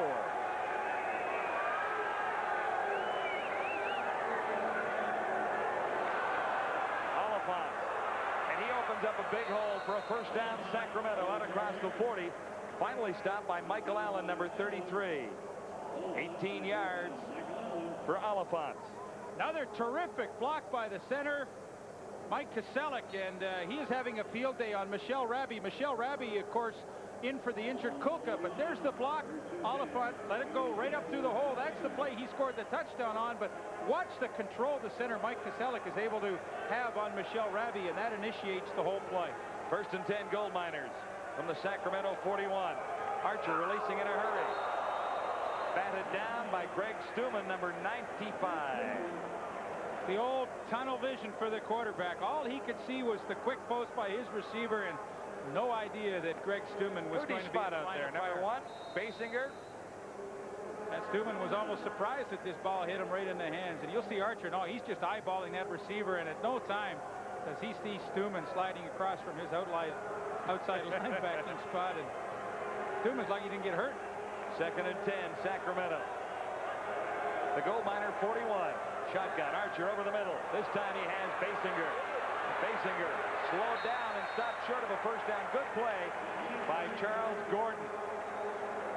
Looked like Basinger had enough for the first down, but he was forced back. We'll see where they spot the ball. Oh, that is just a terrific play. I mean, that is a long way to chase a receiver across the field, and Basinger has that ball quickly with a lot of room to run, but tremendous pursuit by the corner Charles Gordon in his man-to-man coverage, and he holds him short of the first down. Now, gambling situation for Kay Stevenson. The first time he's been faced with this so far. Well, another first for the Sacramento Gold Miners. Their first 3rd down gamble in Canadian football. Successful. Mike Pringle, number 27. Played briefly with the Edmonton Eskimos. You know, I asked Kay Stevenson yesterday, you know, you have NFL and World League experience where there really aren't that many gambling situations as you're going to find in this league with, you know, the defense being a yard off the football. Are you mentally ready for that? And I'm really not sure what kind of answer he gave me still. And, you know, he's found out in a hurry that some of these 3rd down gambles you're going to have to take a lot more shots at than you did in the other league. Yeah, he likely said something like, we're treating every down as 2nd and 10. Not that last one. 1st and 10. Sacramento at the 52. Play-action pass. Charles Thompson could not get it away.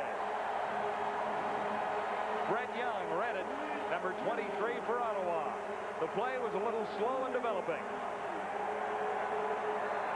Minus 14.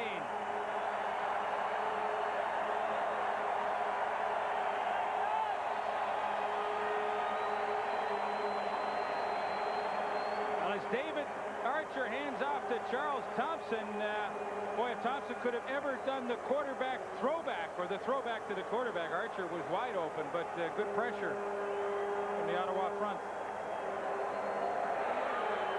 Brett Young making the play there. 2nd and 25. The Gold Miners have faced an awful lot of 2nd and long situations. Stopped short of the first down. Horace Ham made the catch. Gained 17 yards. But the Gold Miners needed 25. And Gordon, number 26, was there with the tackle once more. Well, interesting call on 2nd and 25. Only 3 receivers once again into that pattern. Archer stands in and takes the hit from Snipes. It's a nice reception, but only 3 receivers out on 2nd and 25 is kind of tough. Horace Ham with the catch, but the Sacramento Gold Miners will have to give it up. Jim Crouch standing back near his 40 for Sacramento, just got it away. Anthony Drawhorn. Nowhere to go. He's surrounded near the 25. CFL Live. The Rough Riders welcome the Gold Miners to the Canadian Football League. And Ottawa leads 31-22.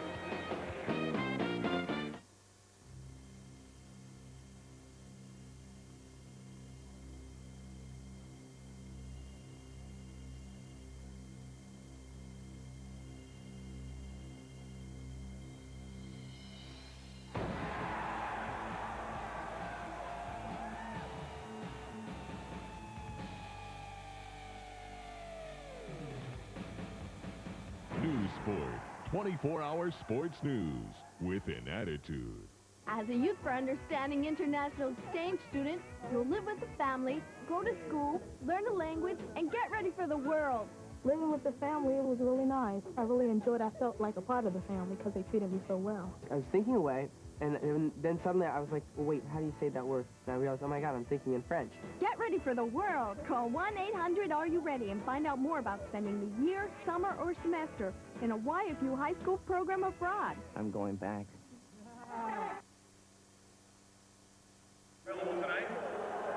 Welcome back to CFL Live from Ottawa. 10:49 to go, fourth quarter. Ottawa leading Sacramento 31-22. Following tonight's game, the TSN turning point for Armor All. Armor All beautifies and protects your tires. Just spray and walk away. Tire foam protectant from Armor All.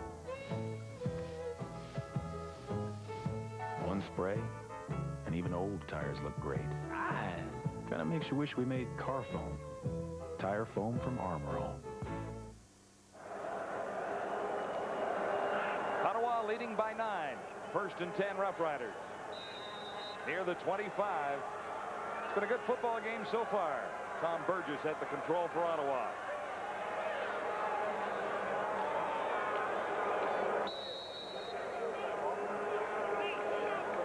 Richards, the ball carrier. That's Dwight Richards, number 30. Gord? John, K. Stevenson just threw down the gauntlet to his defense, saying this is a big series. We got to stop him here. That may be his NFL experience coming into play. There's still a lot of time in a CFL game, and he may get the ball 3 or 4 more times before it gets down to crunch time. Facing 2nd and 8 right now, the Ottawa Rough Riders. At the Ottawa 26. Burgess to the far side. Over the head of his intended receiver, Stephon Jones. And the Sacramento defense gets the ball back in a hurry.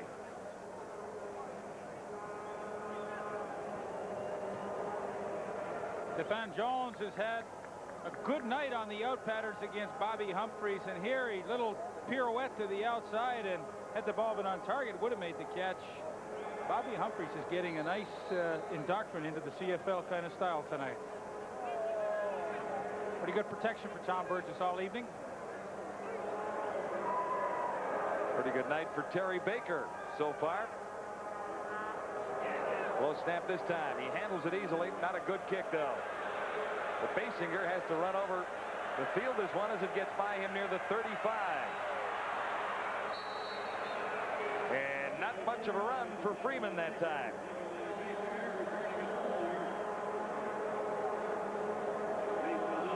Stay with us from Frank Clair Stadium in Ottawa tonight for the post-game show, and right after that, Sports Desk with Brendan Connor and Michael Landsberg right after the game.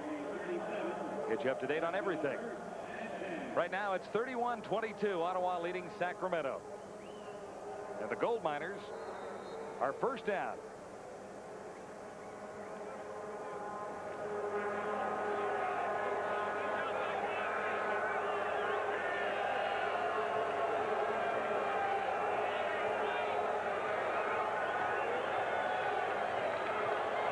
Archer, far side, has Oliphant, and Oliphant dragged down from behind by Weber, number 43.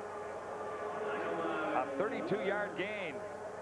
Good call by Archer. Well, they're willing to put 5 receivers out into the pattern now, and once again a matchup that they've enjoyed most of the night is Mike Oliphant against a linebacker. And from the shotgun where Archer can see downfield a little bit better, he picks up Mike Oliphant. Gord Weber, the inside linebacker, number 43, just does not have the speed to stay with Oliphant. Good recognition by Archer and a nice catch by Mike Oliphant. A big gain for Sacramento. Now set up with a first down at the Ottawa 40-yard line. Archer chooses the shotgun again. Gets a good block. And has his receiver, Charles Thompson, number 6. Where do they spot the ball? Short of the first down. Tackle made by Young. Brett Young, number 23. Sacramento's changed nicely on this possession. What they've done is really spread the defensive secondary out more by taking those 5 receivers, one out of the backfield, and spreading the defense across the field. And when you play a lot of man-to-man coverage, I mean, this is a big field to run with a lot of people, and I think it's been a good change in schemes for the Sacramento offense. 5-yard gain for the Gold Miners, 2nd and 5. Right along the Ottawa 35. Archer to his left. Looks deep and is off target. Intending that one for Boyer. Boyer was covered by Brett Young, number 23. Once again, he had a receiver open, and David Archer would love to have that one over again, as he did earlier in the 3rd quarter. Boyer with the touchdown pass reception on the corner pattern. Again, same pattern, different player. He's against Brett Young here, but a nice move to the outside, and no question, had that ball been on target, I think Willie Boyer would have had his 2nd touchdown of the night. Archer's getting his feet wet tonight. I mean, this is a whole different thing. You see him shaking his head. He knows he had one there, but, you know, for the most part, I think his recognition of defenses and coverages and the right place to throw to has been pretty good tonight. Big opportunity for Jim Crouch here in a 9-point ball game at 31-22. He's missed 2 from the 41-yard line. Wide again. So Crouch is 0 for 3. 41-yarder. Drawhorn will give up a single point.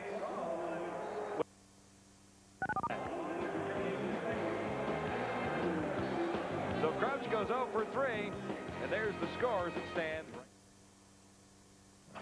If you've ever struggled with a handheld trimmer, you'll love this revolutionary new kind of trimmer on wheels.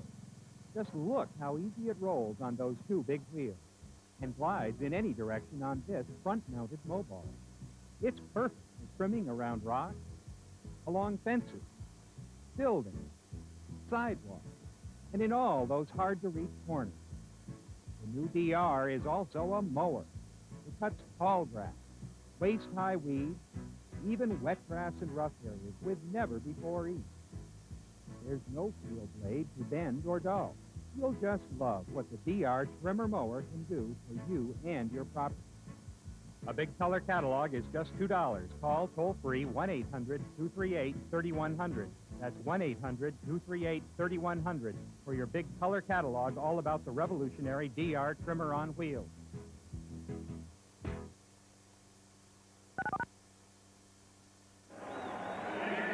Back in Ottawa, where it's not so much the heat, it's the humidity. The Sacramento players are used to temperatures in the 100-degree range, but they're not used to this much moisture in the air, and they are visibly fatiguing on their own sideline. It's a little fatiguing up here, too. Kay Stevenson, as you see there, head coach of the Buffalo Bills, 83, 84, 85. He was 8-8 in 83, 2-14 in 84, and 88 and out the gate at 0-4 in 1985. Gone from the Buffalo Bills. He stayed away from coaching until he went back to the Sacramento Surge of the World Football League. And in his second year, won a championship, which was last year.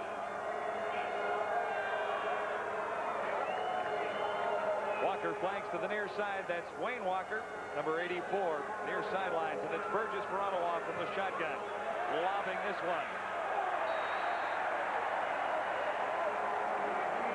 James Ellingson, the intended receiver, number 85, and the coverage supplied by Charles Franks. Marker down. Yeah, no question the interference on Franks. He made no attempt to try and play the football and just simply ran into Ellingson. An excellent call by the officials. The pressure coming. It looks as though, even though it's late in the fourth quarter, pretty aggressive style of defense. Keelan Matthews on the blitz, but Ellingson had no chance to come back and react to that football.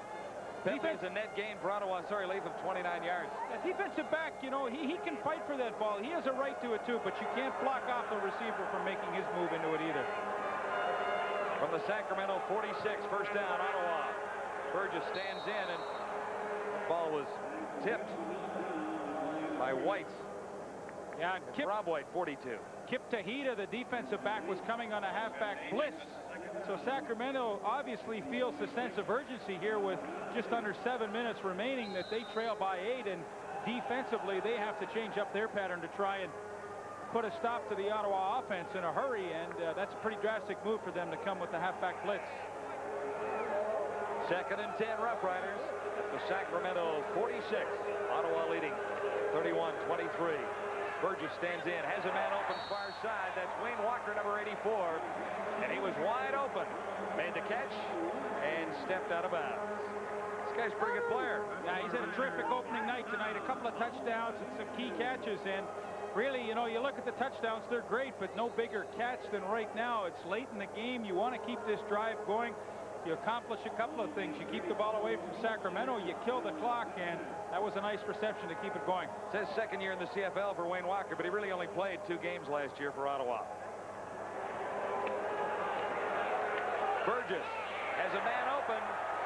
Oh! Walker almost had it.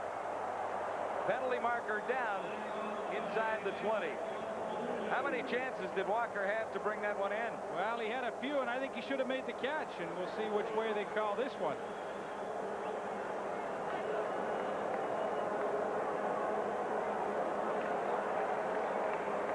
It's against Sacramento.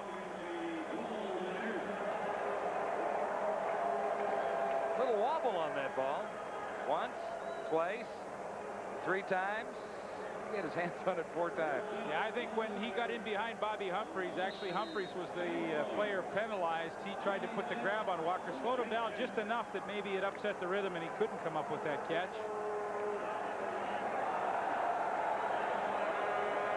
But on the penalty, it'll be first and 10 Ottawa, just inside the 25 of Sacramento.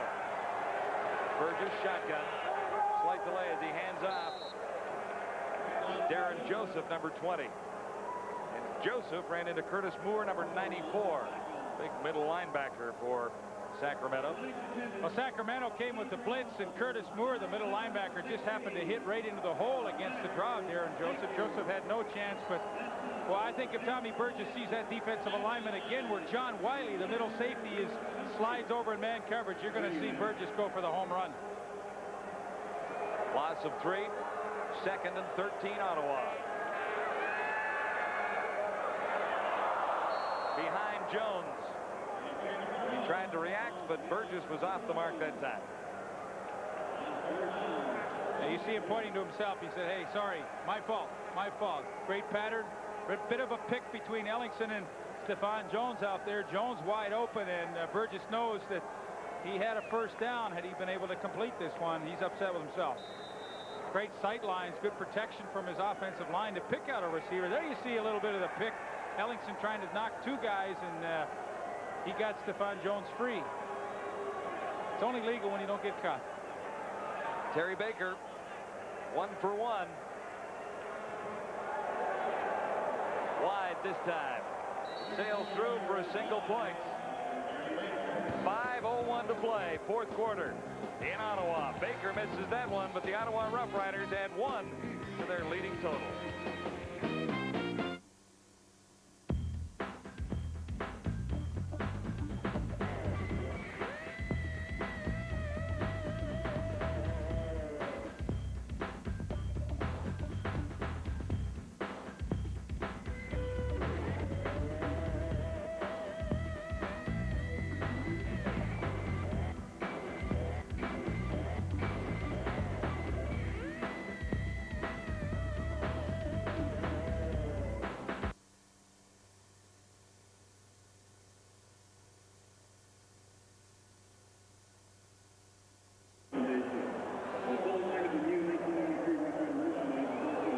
Frank Clair Stadium in Ottawa, the CFL Live on TSN into the final 5 minutes now. The inaugural night, the Sacramento Gold Miners in Canadian football. Kay Stevenson has been within a touchdown much of the night, but he has fallen behind now. Well, and even though Ottawa missed the field goal, they did accomplish one thing, and that was to, of course, restore a 9-point margin, as you see right there in the CFL. A touchdown and a 2-point convert is allowed, 8 points, and so once you get it to 9, you force Sacramento to score twice. Well, we'll ask the new guy on the team what he thinks of the new kids on the block. How do you like Sacramento so far? So far, they've done a tremendous job. It's a great game. Sacramento's showing a lot of poise. They're hanging in there. It's anybody's game still. Everyone's talking about how big the two lines were, and I'm intrigued on your thoughts on their offensive and defensive line. Well, they're big boys, and that's a lot of meat to handle out there. The defensive line for Sacramento are pushing straight across. They're getting tired that way, and the offensive line for Ottawa is doing a great job so far. All right, we'll see you after the game. Terrific. 1st and 10, Sacramento. Archer, shotgun. Fired that well wide of his intended target, Freeman Basinger. Charles Wright's covering. You talked about the cornerbacks of the Ottawa Rough Riders earlier, Leaf, and they've really had a pretty good game. Gordon has had a good night. Well, and Charles Wright, too. I mean, when you play in the Ottawa secondary, the first thing you have to be able to do is to cover man-to-man. If you can't do that, you won't last very long with this club, and I couldn't agree with you more. Charles Wright and Charles Gordon have really done a terrific job. Early motion from the Ottawa Rough Riders. That was Stillman stepping aside. I thought he got back, but I guess he didn't give the 1 yard necessary.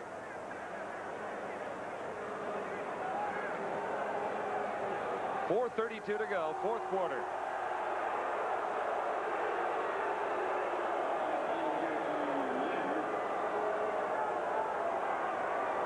Offside against Ottawa. Well, little mistakes tonight have really put a little extra pressure on that Ottawa defense when it's just not necessary. You know, first, 2nd and 10, now 2nd and 5, and well, it makes a world of difference for a quarterback.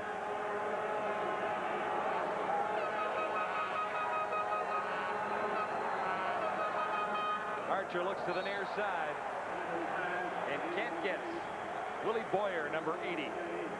Coverage by Brett Young once more. I think really the most impressive feature of the Ottawa defensive backs tonight has been their ability to close on the football when it's in the air. There you see Brett Young with a perfect close on it. Good angle to the football, and absolutely no way Willie Boyer can make the catch. If the ball is in at Boyer, Young's going to pick it off. But between Drawhorn and Gordon and all of them tonight, their ability to close to the football has just been truly impressive. Jim Crouch has been busy. His 13th punt of the night. He's working that average back up a little bit, but he had some earlier problems with a 10-yarder and a 13-yarder. Just got that away. Wayne Walker across the 30. Away from one. Can't beat the second tackler. 24 yards. It was number 37, Matthews. Well, we talked about the effect the humidity might have on Sacramento just a moment ago. Defensive backs Jason Wallace and Charles Fryer left the football game with cramps. They've been running up and down the field chasing Stephon Jones and company around, and doesn't look like they'll be back. Well, Gord, I mean, the problems will compound for Sacramento. They have to play Saturday night in Hamilton, and that's just less than 3 days from now. Substitution. Number 3 on the kicking team is declined. First down. Number 3 on the kicking team is the kicker. That's tough when your punter forgets to come out on third down punt. But, you know, in all fairness, we expected a few of these things. I mean, very difficult for all these players to react and learn the Canadian game overnight. It just doesn't happen. Darren Joseph. Not much room to the outside. Hit by John Wiley.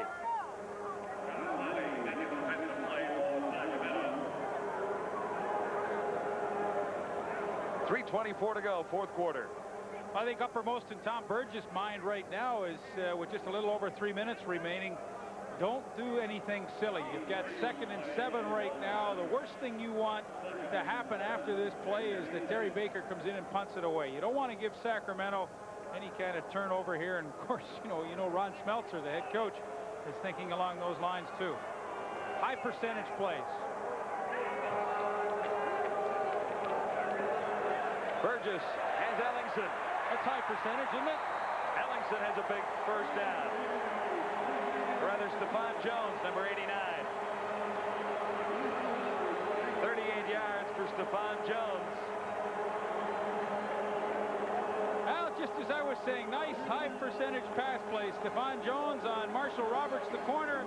The key to it is he sees the middle safety, number 7, John Wiley, up near the line of scrimmage. That tells you man-to-man. You got lots of room in the middle of the field, and Tom Burgess led Stephon Jones perfectly into the middle of the field on that post pattern. And yeah, that's a happy group on the sidelines. Good job, the head coach says.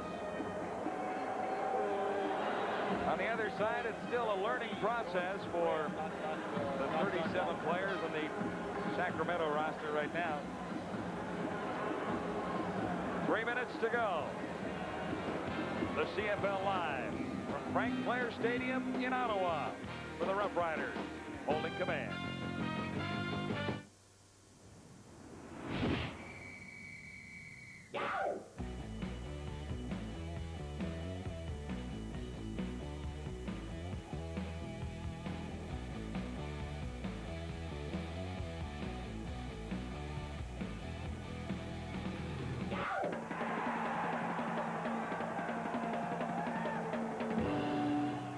News Sport, 24-hour sports news with an attitude.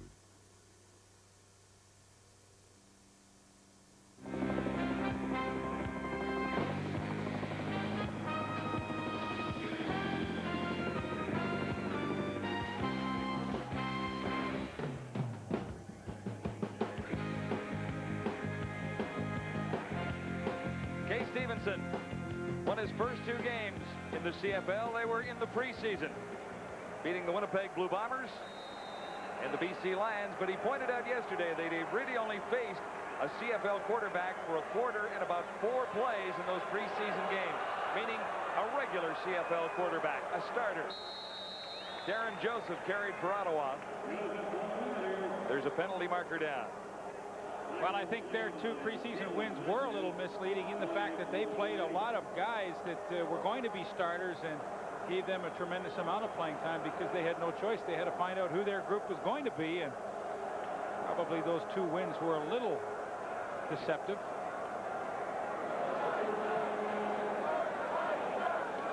.234 to go.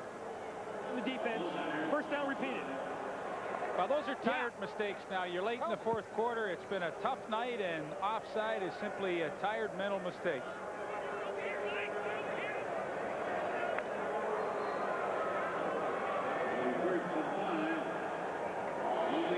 Sacramento Gold Miners will head off to play the Hamilton Tiger Cats in 4 days on Saturday night at Iberwin Stadium in Hamilton.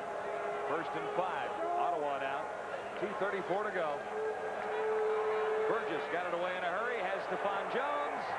He couldn't bring it in.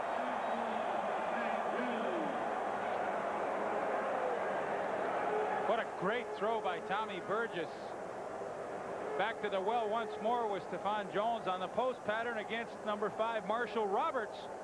Little move to the outside, gets those hips turned on the corner. That's the key now. He's home free, and really, I think he should have been able to hang on to this touchdown. Catchable, wasn't it? Sure was. Once again, Tom Burgess able to look off the middle safety, John Wiley, so he can't get over and give any help to his corner. Tommy Burgess has had an impressive opening night tonight. I mean, he has played a flawless game. He's really battled back a couple of times. Scored touchdowns when he needed them. He doesn't need one here, but he almost got one. Ellingson was the intended receiver there. And he gave it the short arms because he was watching for that goalpost.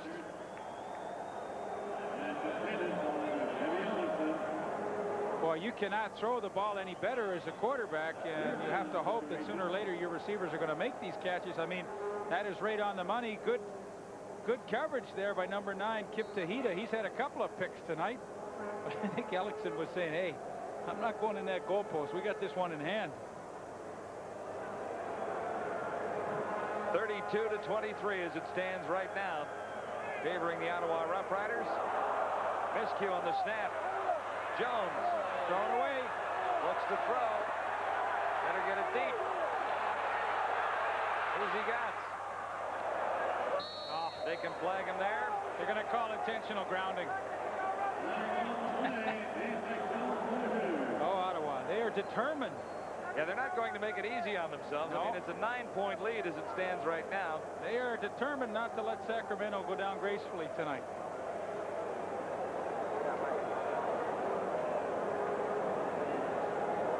So it's ineligible receiver downfield, intentional grounding, all of the above here. And in Sacramento possession, more importantly, with 2:10 to go.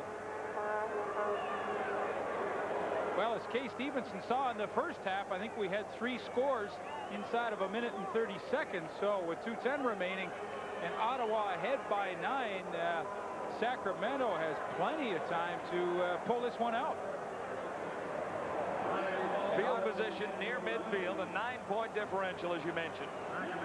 Well, turnovers really, you look at keys in this game. Obviously, the defensive pressure of Ottawa paramount, but right behind that was their inability to keep the ball away from Sacramento via the turnover. 1st and 10 for the Gold Miners. Near midfield. David Archer, shotgun. Looks over the middle. Basinger. In front of Gordon. Gordon has been terrific in the open field. I mean, Basinger's a tough guy to bring down, but Charles Gordon every time has come up with the tackle. Marking a 4-yard gain. 2nd and 6.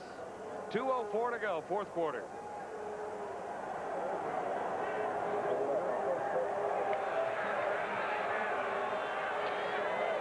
That'll be a 1st down.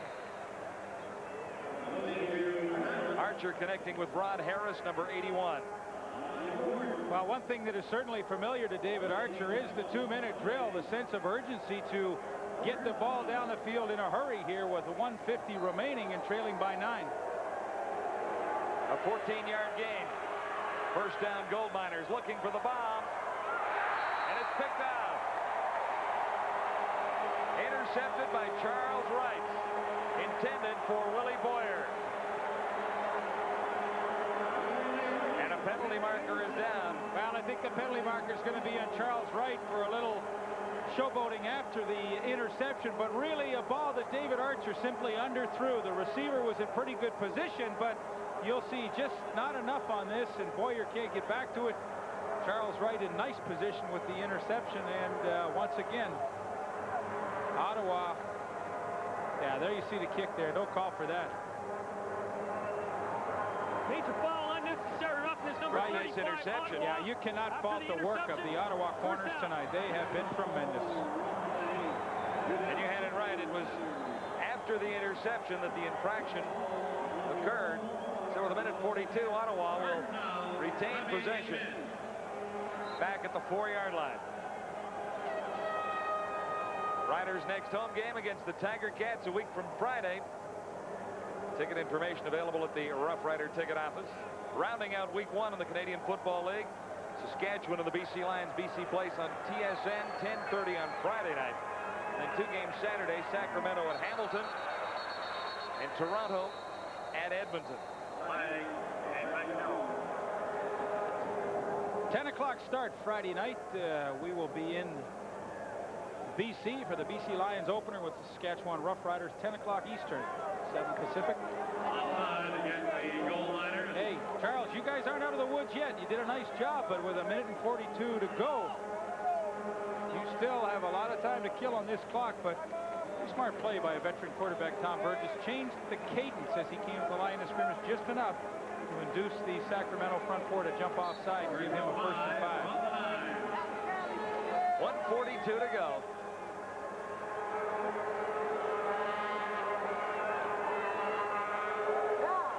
Great catch. Andre Brown in front of John Wiley. And Kip Tahita. Now, Kip Tahita had the coverage, but it's been uncanny tonight how Tom Burgess has picked the middle of the field when the middle safety, John Wiley, has vacated that area. It seems like he has had a pre-tip or a pre-read as to when Sacramento was going to bring up the safety, and they have gone to that area every time with great success. Big first down for Burgess and the Ottawa Roughriders. Time ticking down on Sacramento now. 1:22 to go as Burgess looks deep down the sidelines for Walker. Typical way to run out the clock. Throw the bomb. Throw the bomb. 7 seconds off the clock at that point. 2nd and 10. Second down.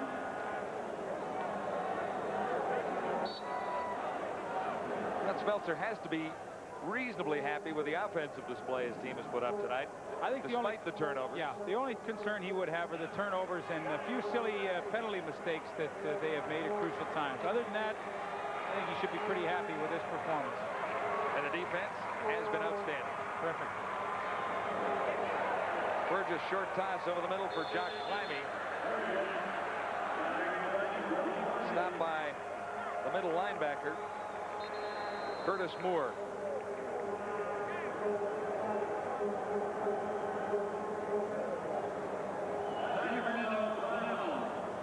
Gold Miners have called a timeout.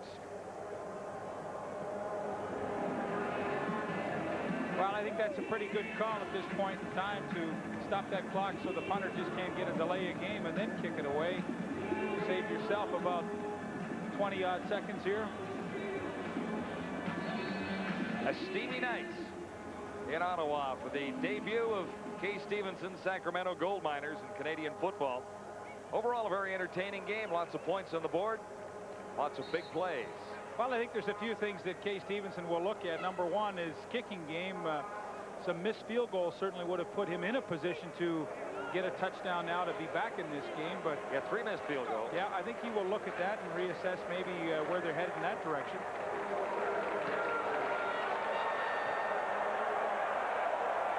Freeman Basinger.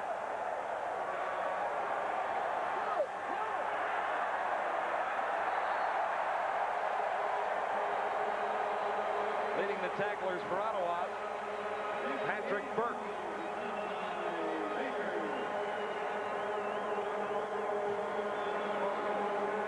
Burgess has had a pretty good night. The interceptions are charged to Terrace Jones, who came in relief of Burgess, and he's spread it around. Look at the receivers.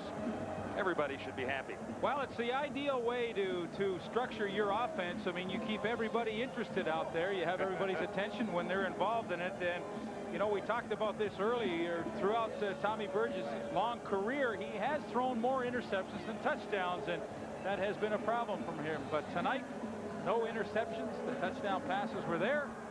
And I think he should be very, very pleased with his opening performance. Yeah, last year he was close in touchdowns and interceptions as far as the ratio was concerned. 29 touchdowns, 24 interceptions. He threw for over 4,000 yards for Ottawa last year. That was... Well, he was the East All-Star quarterback, too. He was an All-Star, no doubt.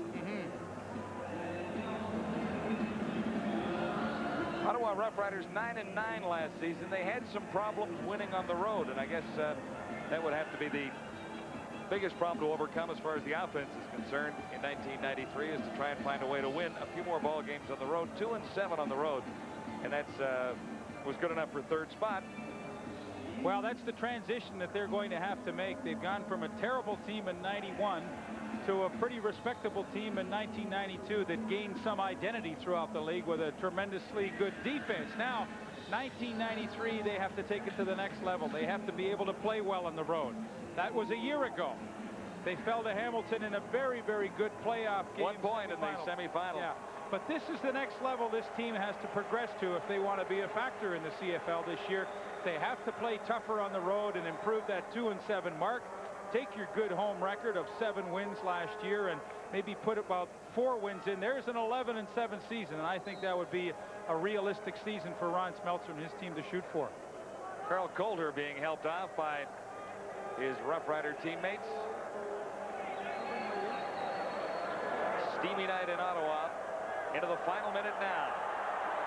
David Archer down once more. This time John Kropke gets credit.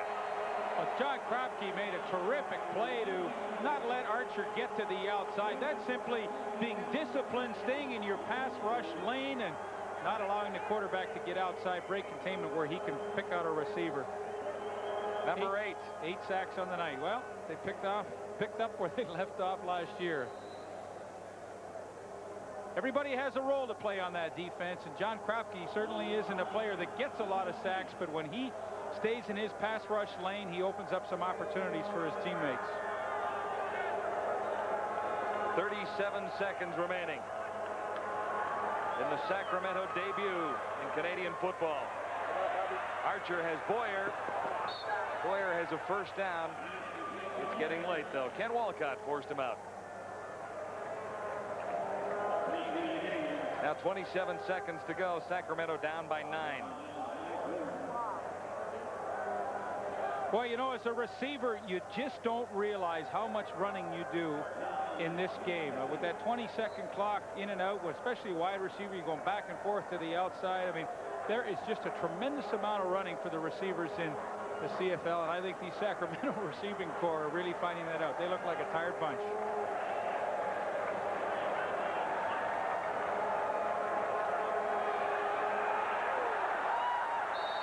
Got it away. Barely. Snipes had the pressure on. One more time. This has been a relentless attack by that front 7 of Ottawa. They had a mission tonight. It was not a trick. They didn't try and fool anybody. They said, hey, we're coming. And they accomplished what they set out to do. Stevenson and his coaching staff have a relatively small roster to work with. 37 players. Glenn Kulka was talking about that yesterday, saying, you know, it's a little more difficult to manage the tiny CFL roster. I don't buy that, John, for the simple reason that a lot of these guys had World League experience, and those rosters were 36. So, I don't know. You kick that ass, baby! Angelo getting him fired up here.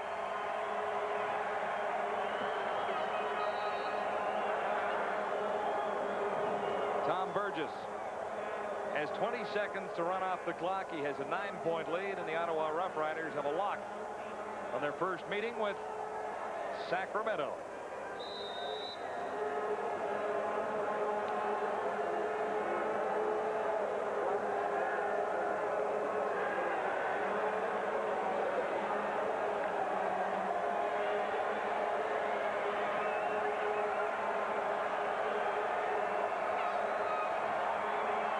Final sequence for the Ottawa Rough Riders as Burgess runs the clock down.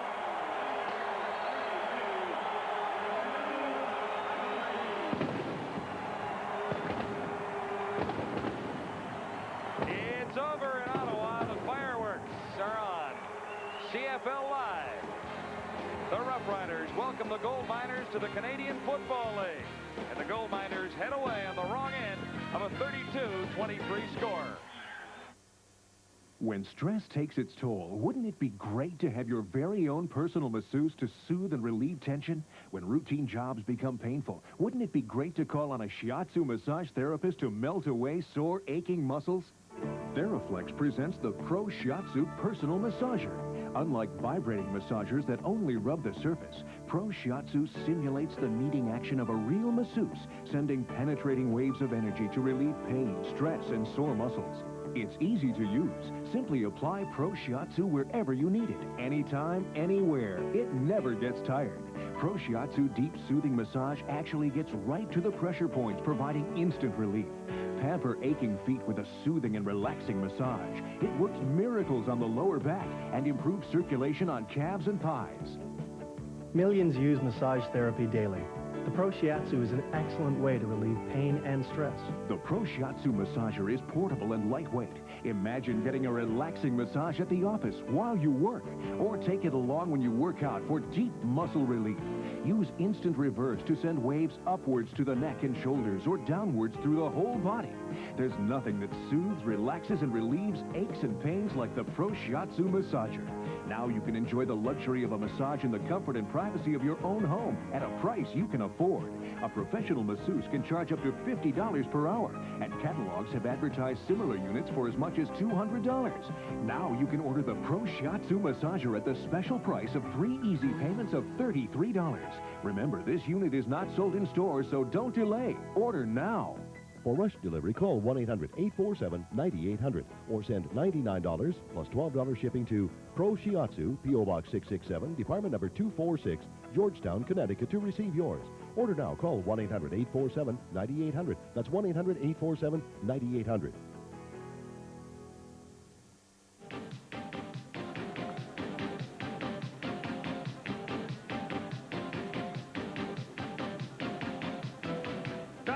TSN Turning Point brought to you by Armor All. Final moments of the second quarter. Tom Burgess looking to give his team a lift just before the half does when he finds Jock Climby. And Climby, the Canadian, is open for the touchdown. That gives Ottawa the 21-7 lead. And the Rough Riders were off and running from there. A cash donation will be made to the Coaching Association of Canada for the training and development of Canadian coaches in amateur sport. On behalf of TSN and Armor All beautifies and protects your tires. Just spray and walk away. We'll be back with more from Frank Clair Stadium in Ottawa in just a moment. You're watching the CFL live on TSN.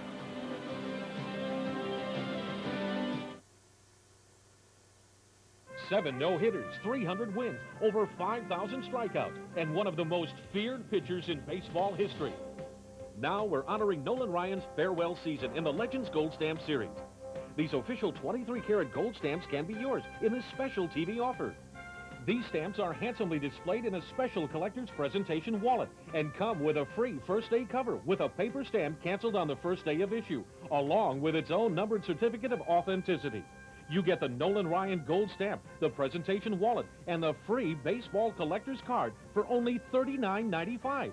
Any baseball fan will want to remember the legend of Nolan Ryan. Here's how to order. Have your credit card ready and call 1-800-841-0300 to receive your set of Nolan Ryan stamps or send $39.95 plus $4.50 shipping and handling to P.O. Box 4670 or call toll-free now 1-800-841-0300. A high cholesterol level is bad for you. On the other hand, there's good cholesterol. Does that remark confuse you too? Because there are many contradictory statements on health thrown at you every day, you need the Wellness Letter, the University of California, Berkeley newsletter on nutrition, fitness, and stress management. Delivered once a month, the Wellness Letter sorts out fact from fiction and makes the confusing understandable. Written in easy-to-read language. It's vital information the whole family can benefit from. Call today for your free issue and also receive free this 48-page book, Wellness Made Easy. 101 tips to start you on the wellness path now. Call 1-800-238-3100. We'll bill you $15 for 11 more issues. If you're not satisfied, return your bill marked cancel. You keep the free issue and the exclusive book, Wellness Made Easy. Call 1-800-238-3100. That's 1-800-238-3100.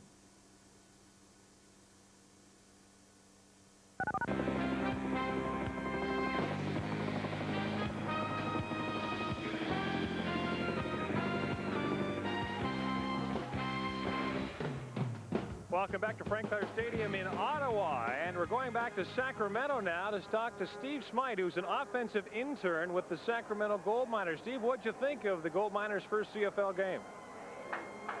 You know, I thought it was a interesting game. I thought Ottawa showed that they had a lot of experience. They ran a scheme that we felt that they were going to be running. I thought that they had some experience, and I didn't think that the Canadian-U.S. issue was that big a deal. I think that they just showed that they're an experienced football team. I think we've got some things to work on. I think that towards the end of the season, I think we're going to be a lot better. What was the reaction of people down in Sacramento to that football game? It was generally a positive response for the fact that the game has been going. I think that Coach Stevenson and Fred Anderson have generated a lot of publicity in the area. We've been very excited about it. When they had the surge here, they provided a good fan base. And I think that we're going to be a team that's going to be reckoned with in the future. I think that right now that we obviously aren't happy with the result of the game. There's some things that happened that we weren't really excited about, but we expected that they were going to come out with what they did. They're a pressure defense. We knew it. We practiced for it. And unfortunately, we had some trouble containing some of their athletes. And Angelo Snipes had a great game, and we had a lot of trouble dealing with him tonight, I think. How long do you think it'll be before the team is comfortable with the CFL style of game and the rules? Well, you know, the rules we've stressed over and over, and I think the team is pretty comfortable with the rules, but once you're in the heat of battle, it's a little bit different than, you know, talking about it on a chalkboard or on a practice field. I think that we will get it probably about halfway to 3/4 of the way through the season. Right now, we're just trying to get into a mode where we're used to the game and that our players become familiar with it. I think it'll be probably around the next couple games that we'll come in, and I think that we'll be a lot more effective. Steve, thanks very much for talking to us, and good luck with the rest of the season. Thank you. Bye-bye. Steve Smythe in Sacramento, California. The Gold Miners fell in their CFL debut to the Ottawa Rough Riders. We'll be back with more from Frank Clair Stadium in Ottawa in just a moment. I wish my son could live a full, healthy life where he felt rewarded and was always learning. Encyclopedia Britannica presents a parent's wish list. I think it's every parent's dream maybe to have a doctor in the family. Every parent has a wish list for their child, and with the help of the new Encyclopedia Britannica, many of those wishes can come true. Encyclopedia Britannica is the finest home learning program in the world. A 32-volume family reference library that will give your child an important advantage all through the school years. I think what I want is the best education she could get. To get more information on the new Encyclopedia Britannica, call for this free color booklet now. And just for previewing Encyclopedia Britannica in your home, you'll get this handsome 3-volume desk reference set as a free gift. Our wishes are that he just lives up to the potential that he had. For your free Encyclopedia Britannica information booklet, call now. 1-800-841-0300. 7 no-hitters, 300 wins, over 5,000 strikeouts, and one of the most feared pitchers in baseball history. Now we're honoring Nolan Ryan's farewell season in the Legends Gold Stamp Series. These official 23-karat gold stamps can be yours in a special TV offer. These stamps are handsomely displayed in a special collector's presentation wallet and come with a free first-day cover with a paper stamp canceled on the first day of issue, along with its own numbered certificate of authenticity. You get the Nolan Ryan gold stamp, the presentation wallet, and the free baseball collector's card for only $39.95. Any baseball fan will want to remember the legend of Nolan Ryan. Here's how to order. Have your credit card ready and call 1-800-841-0300 to receive your set of Nolan Ryan stamps, or send $39.95 plus $4.50 shipping and handling to P.O. Box 4670, Omaha, Nebraska 68104, or call toll-free now 1-800-841-0300.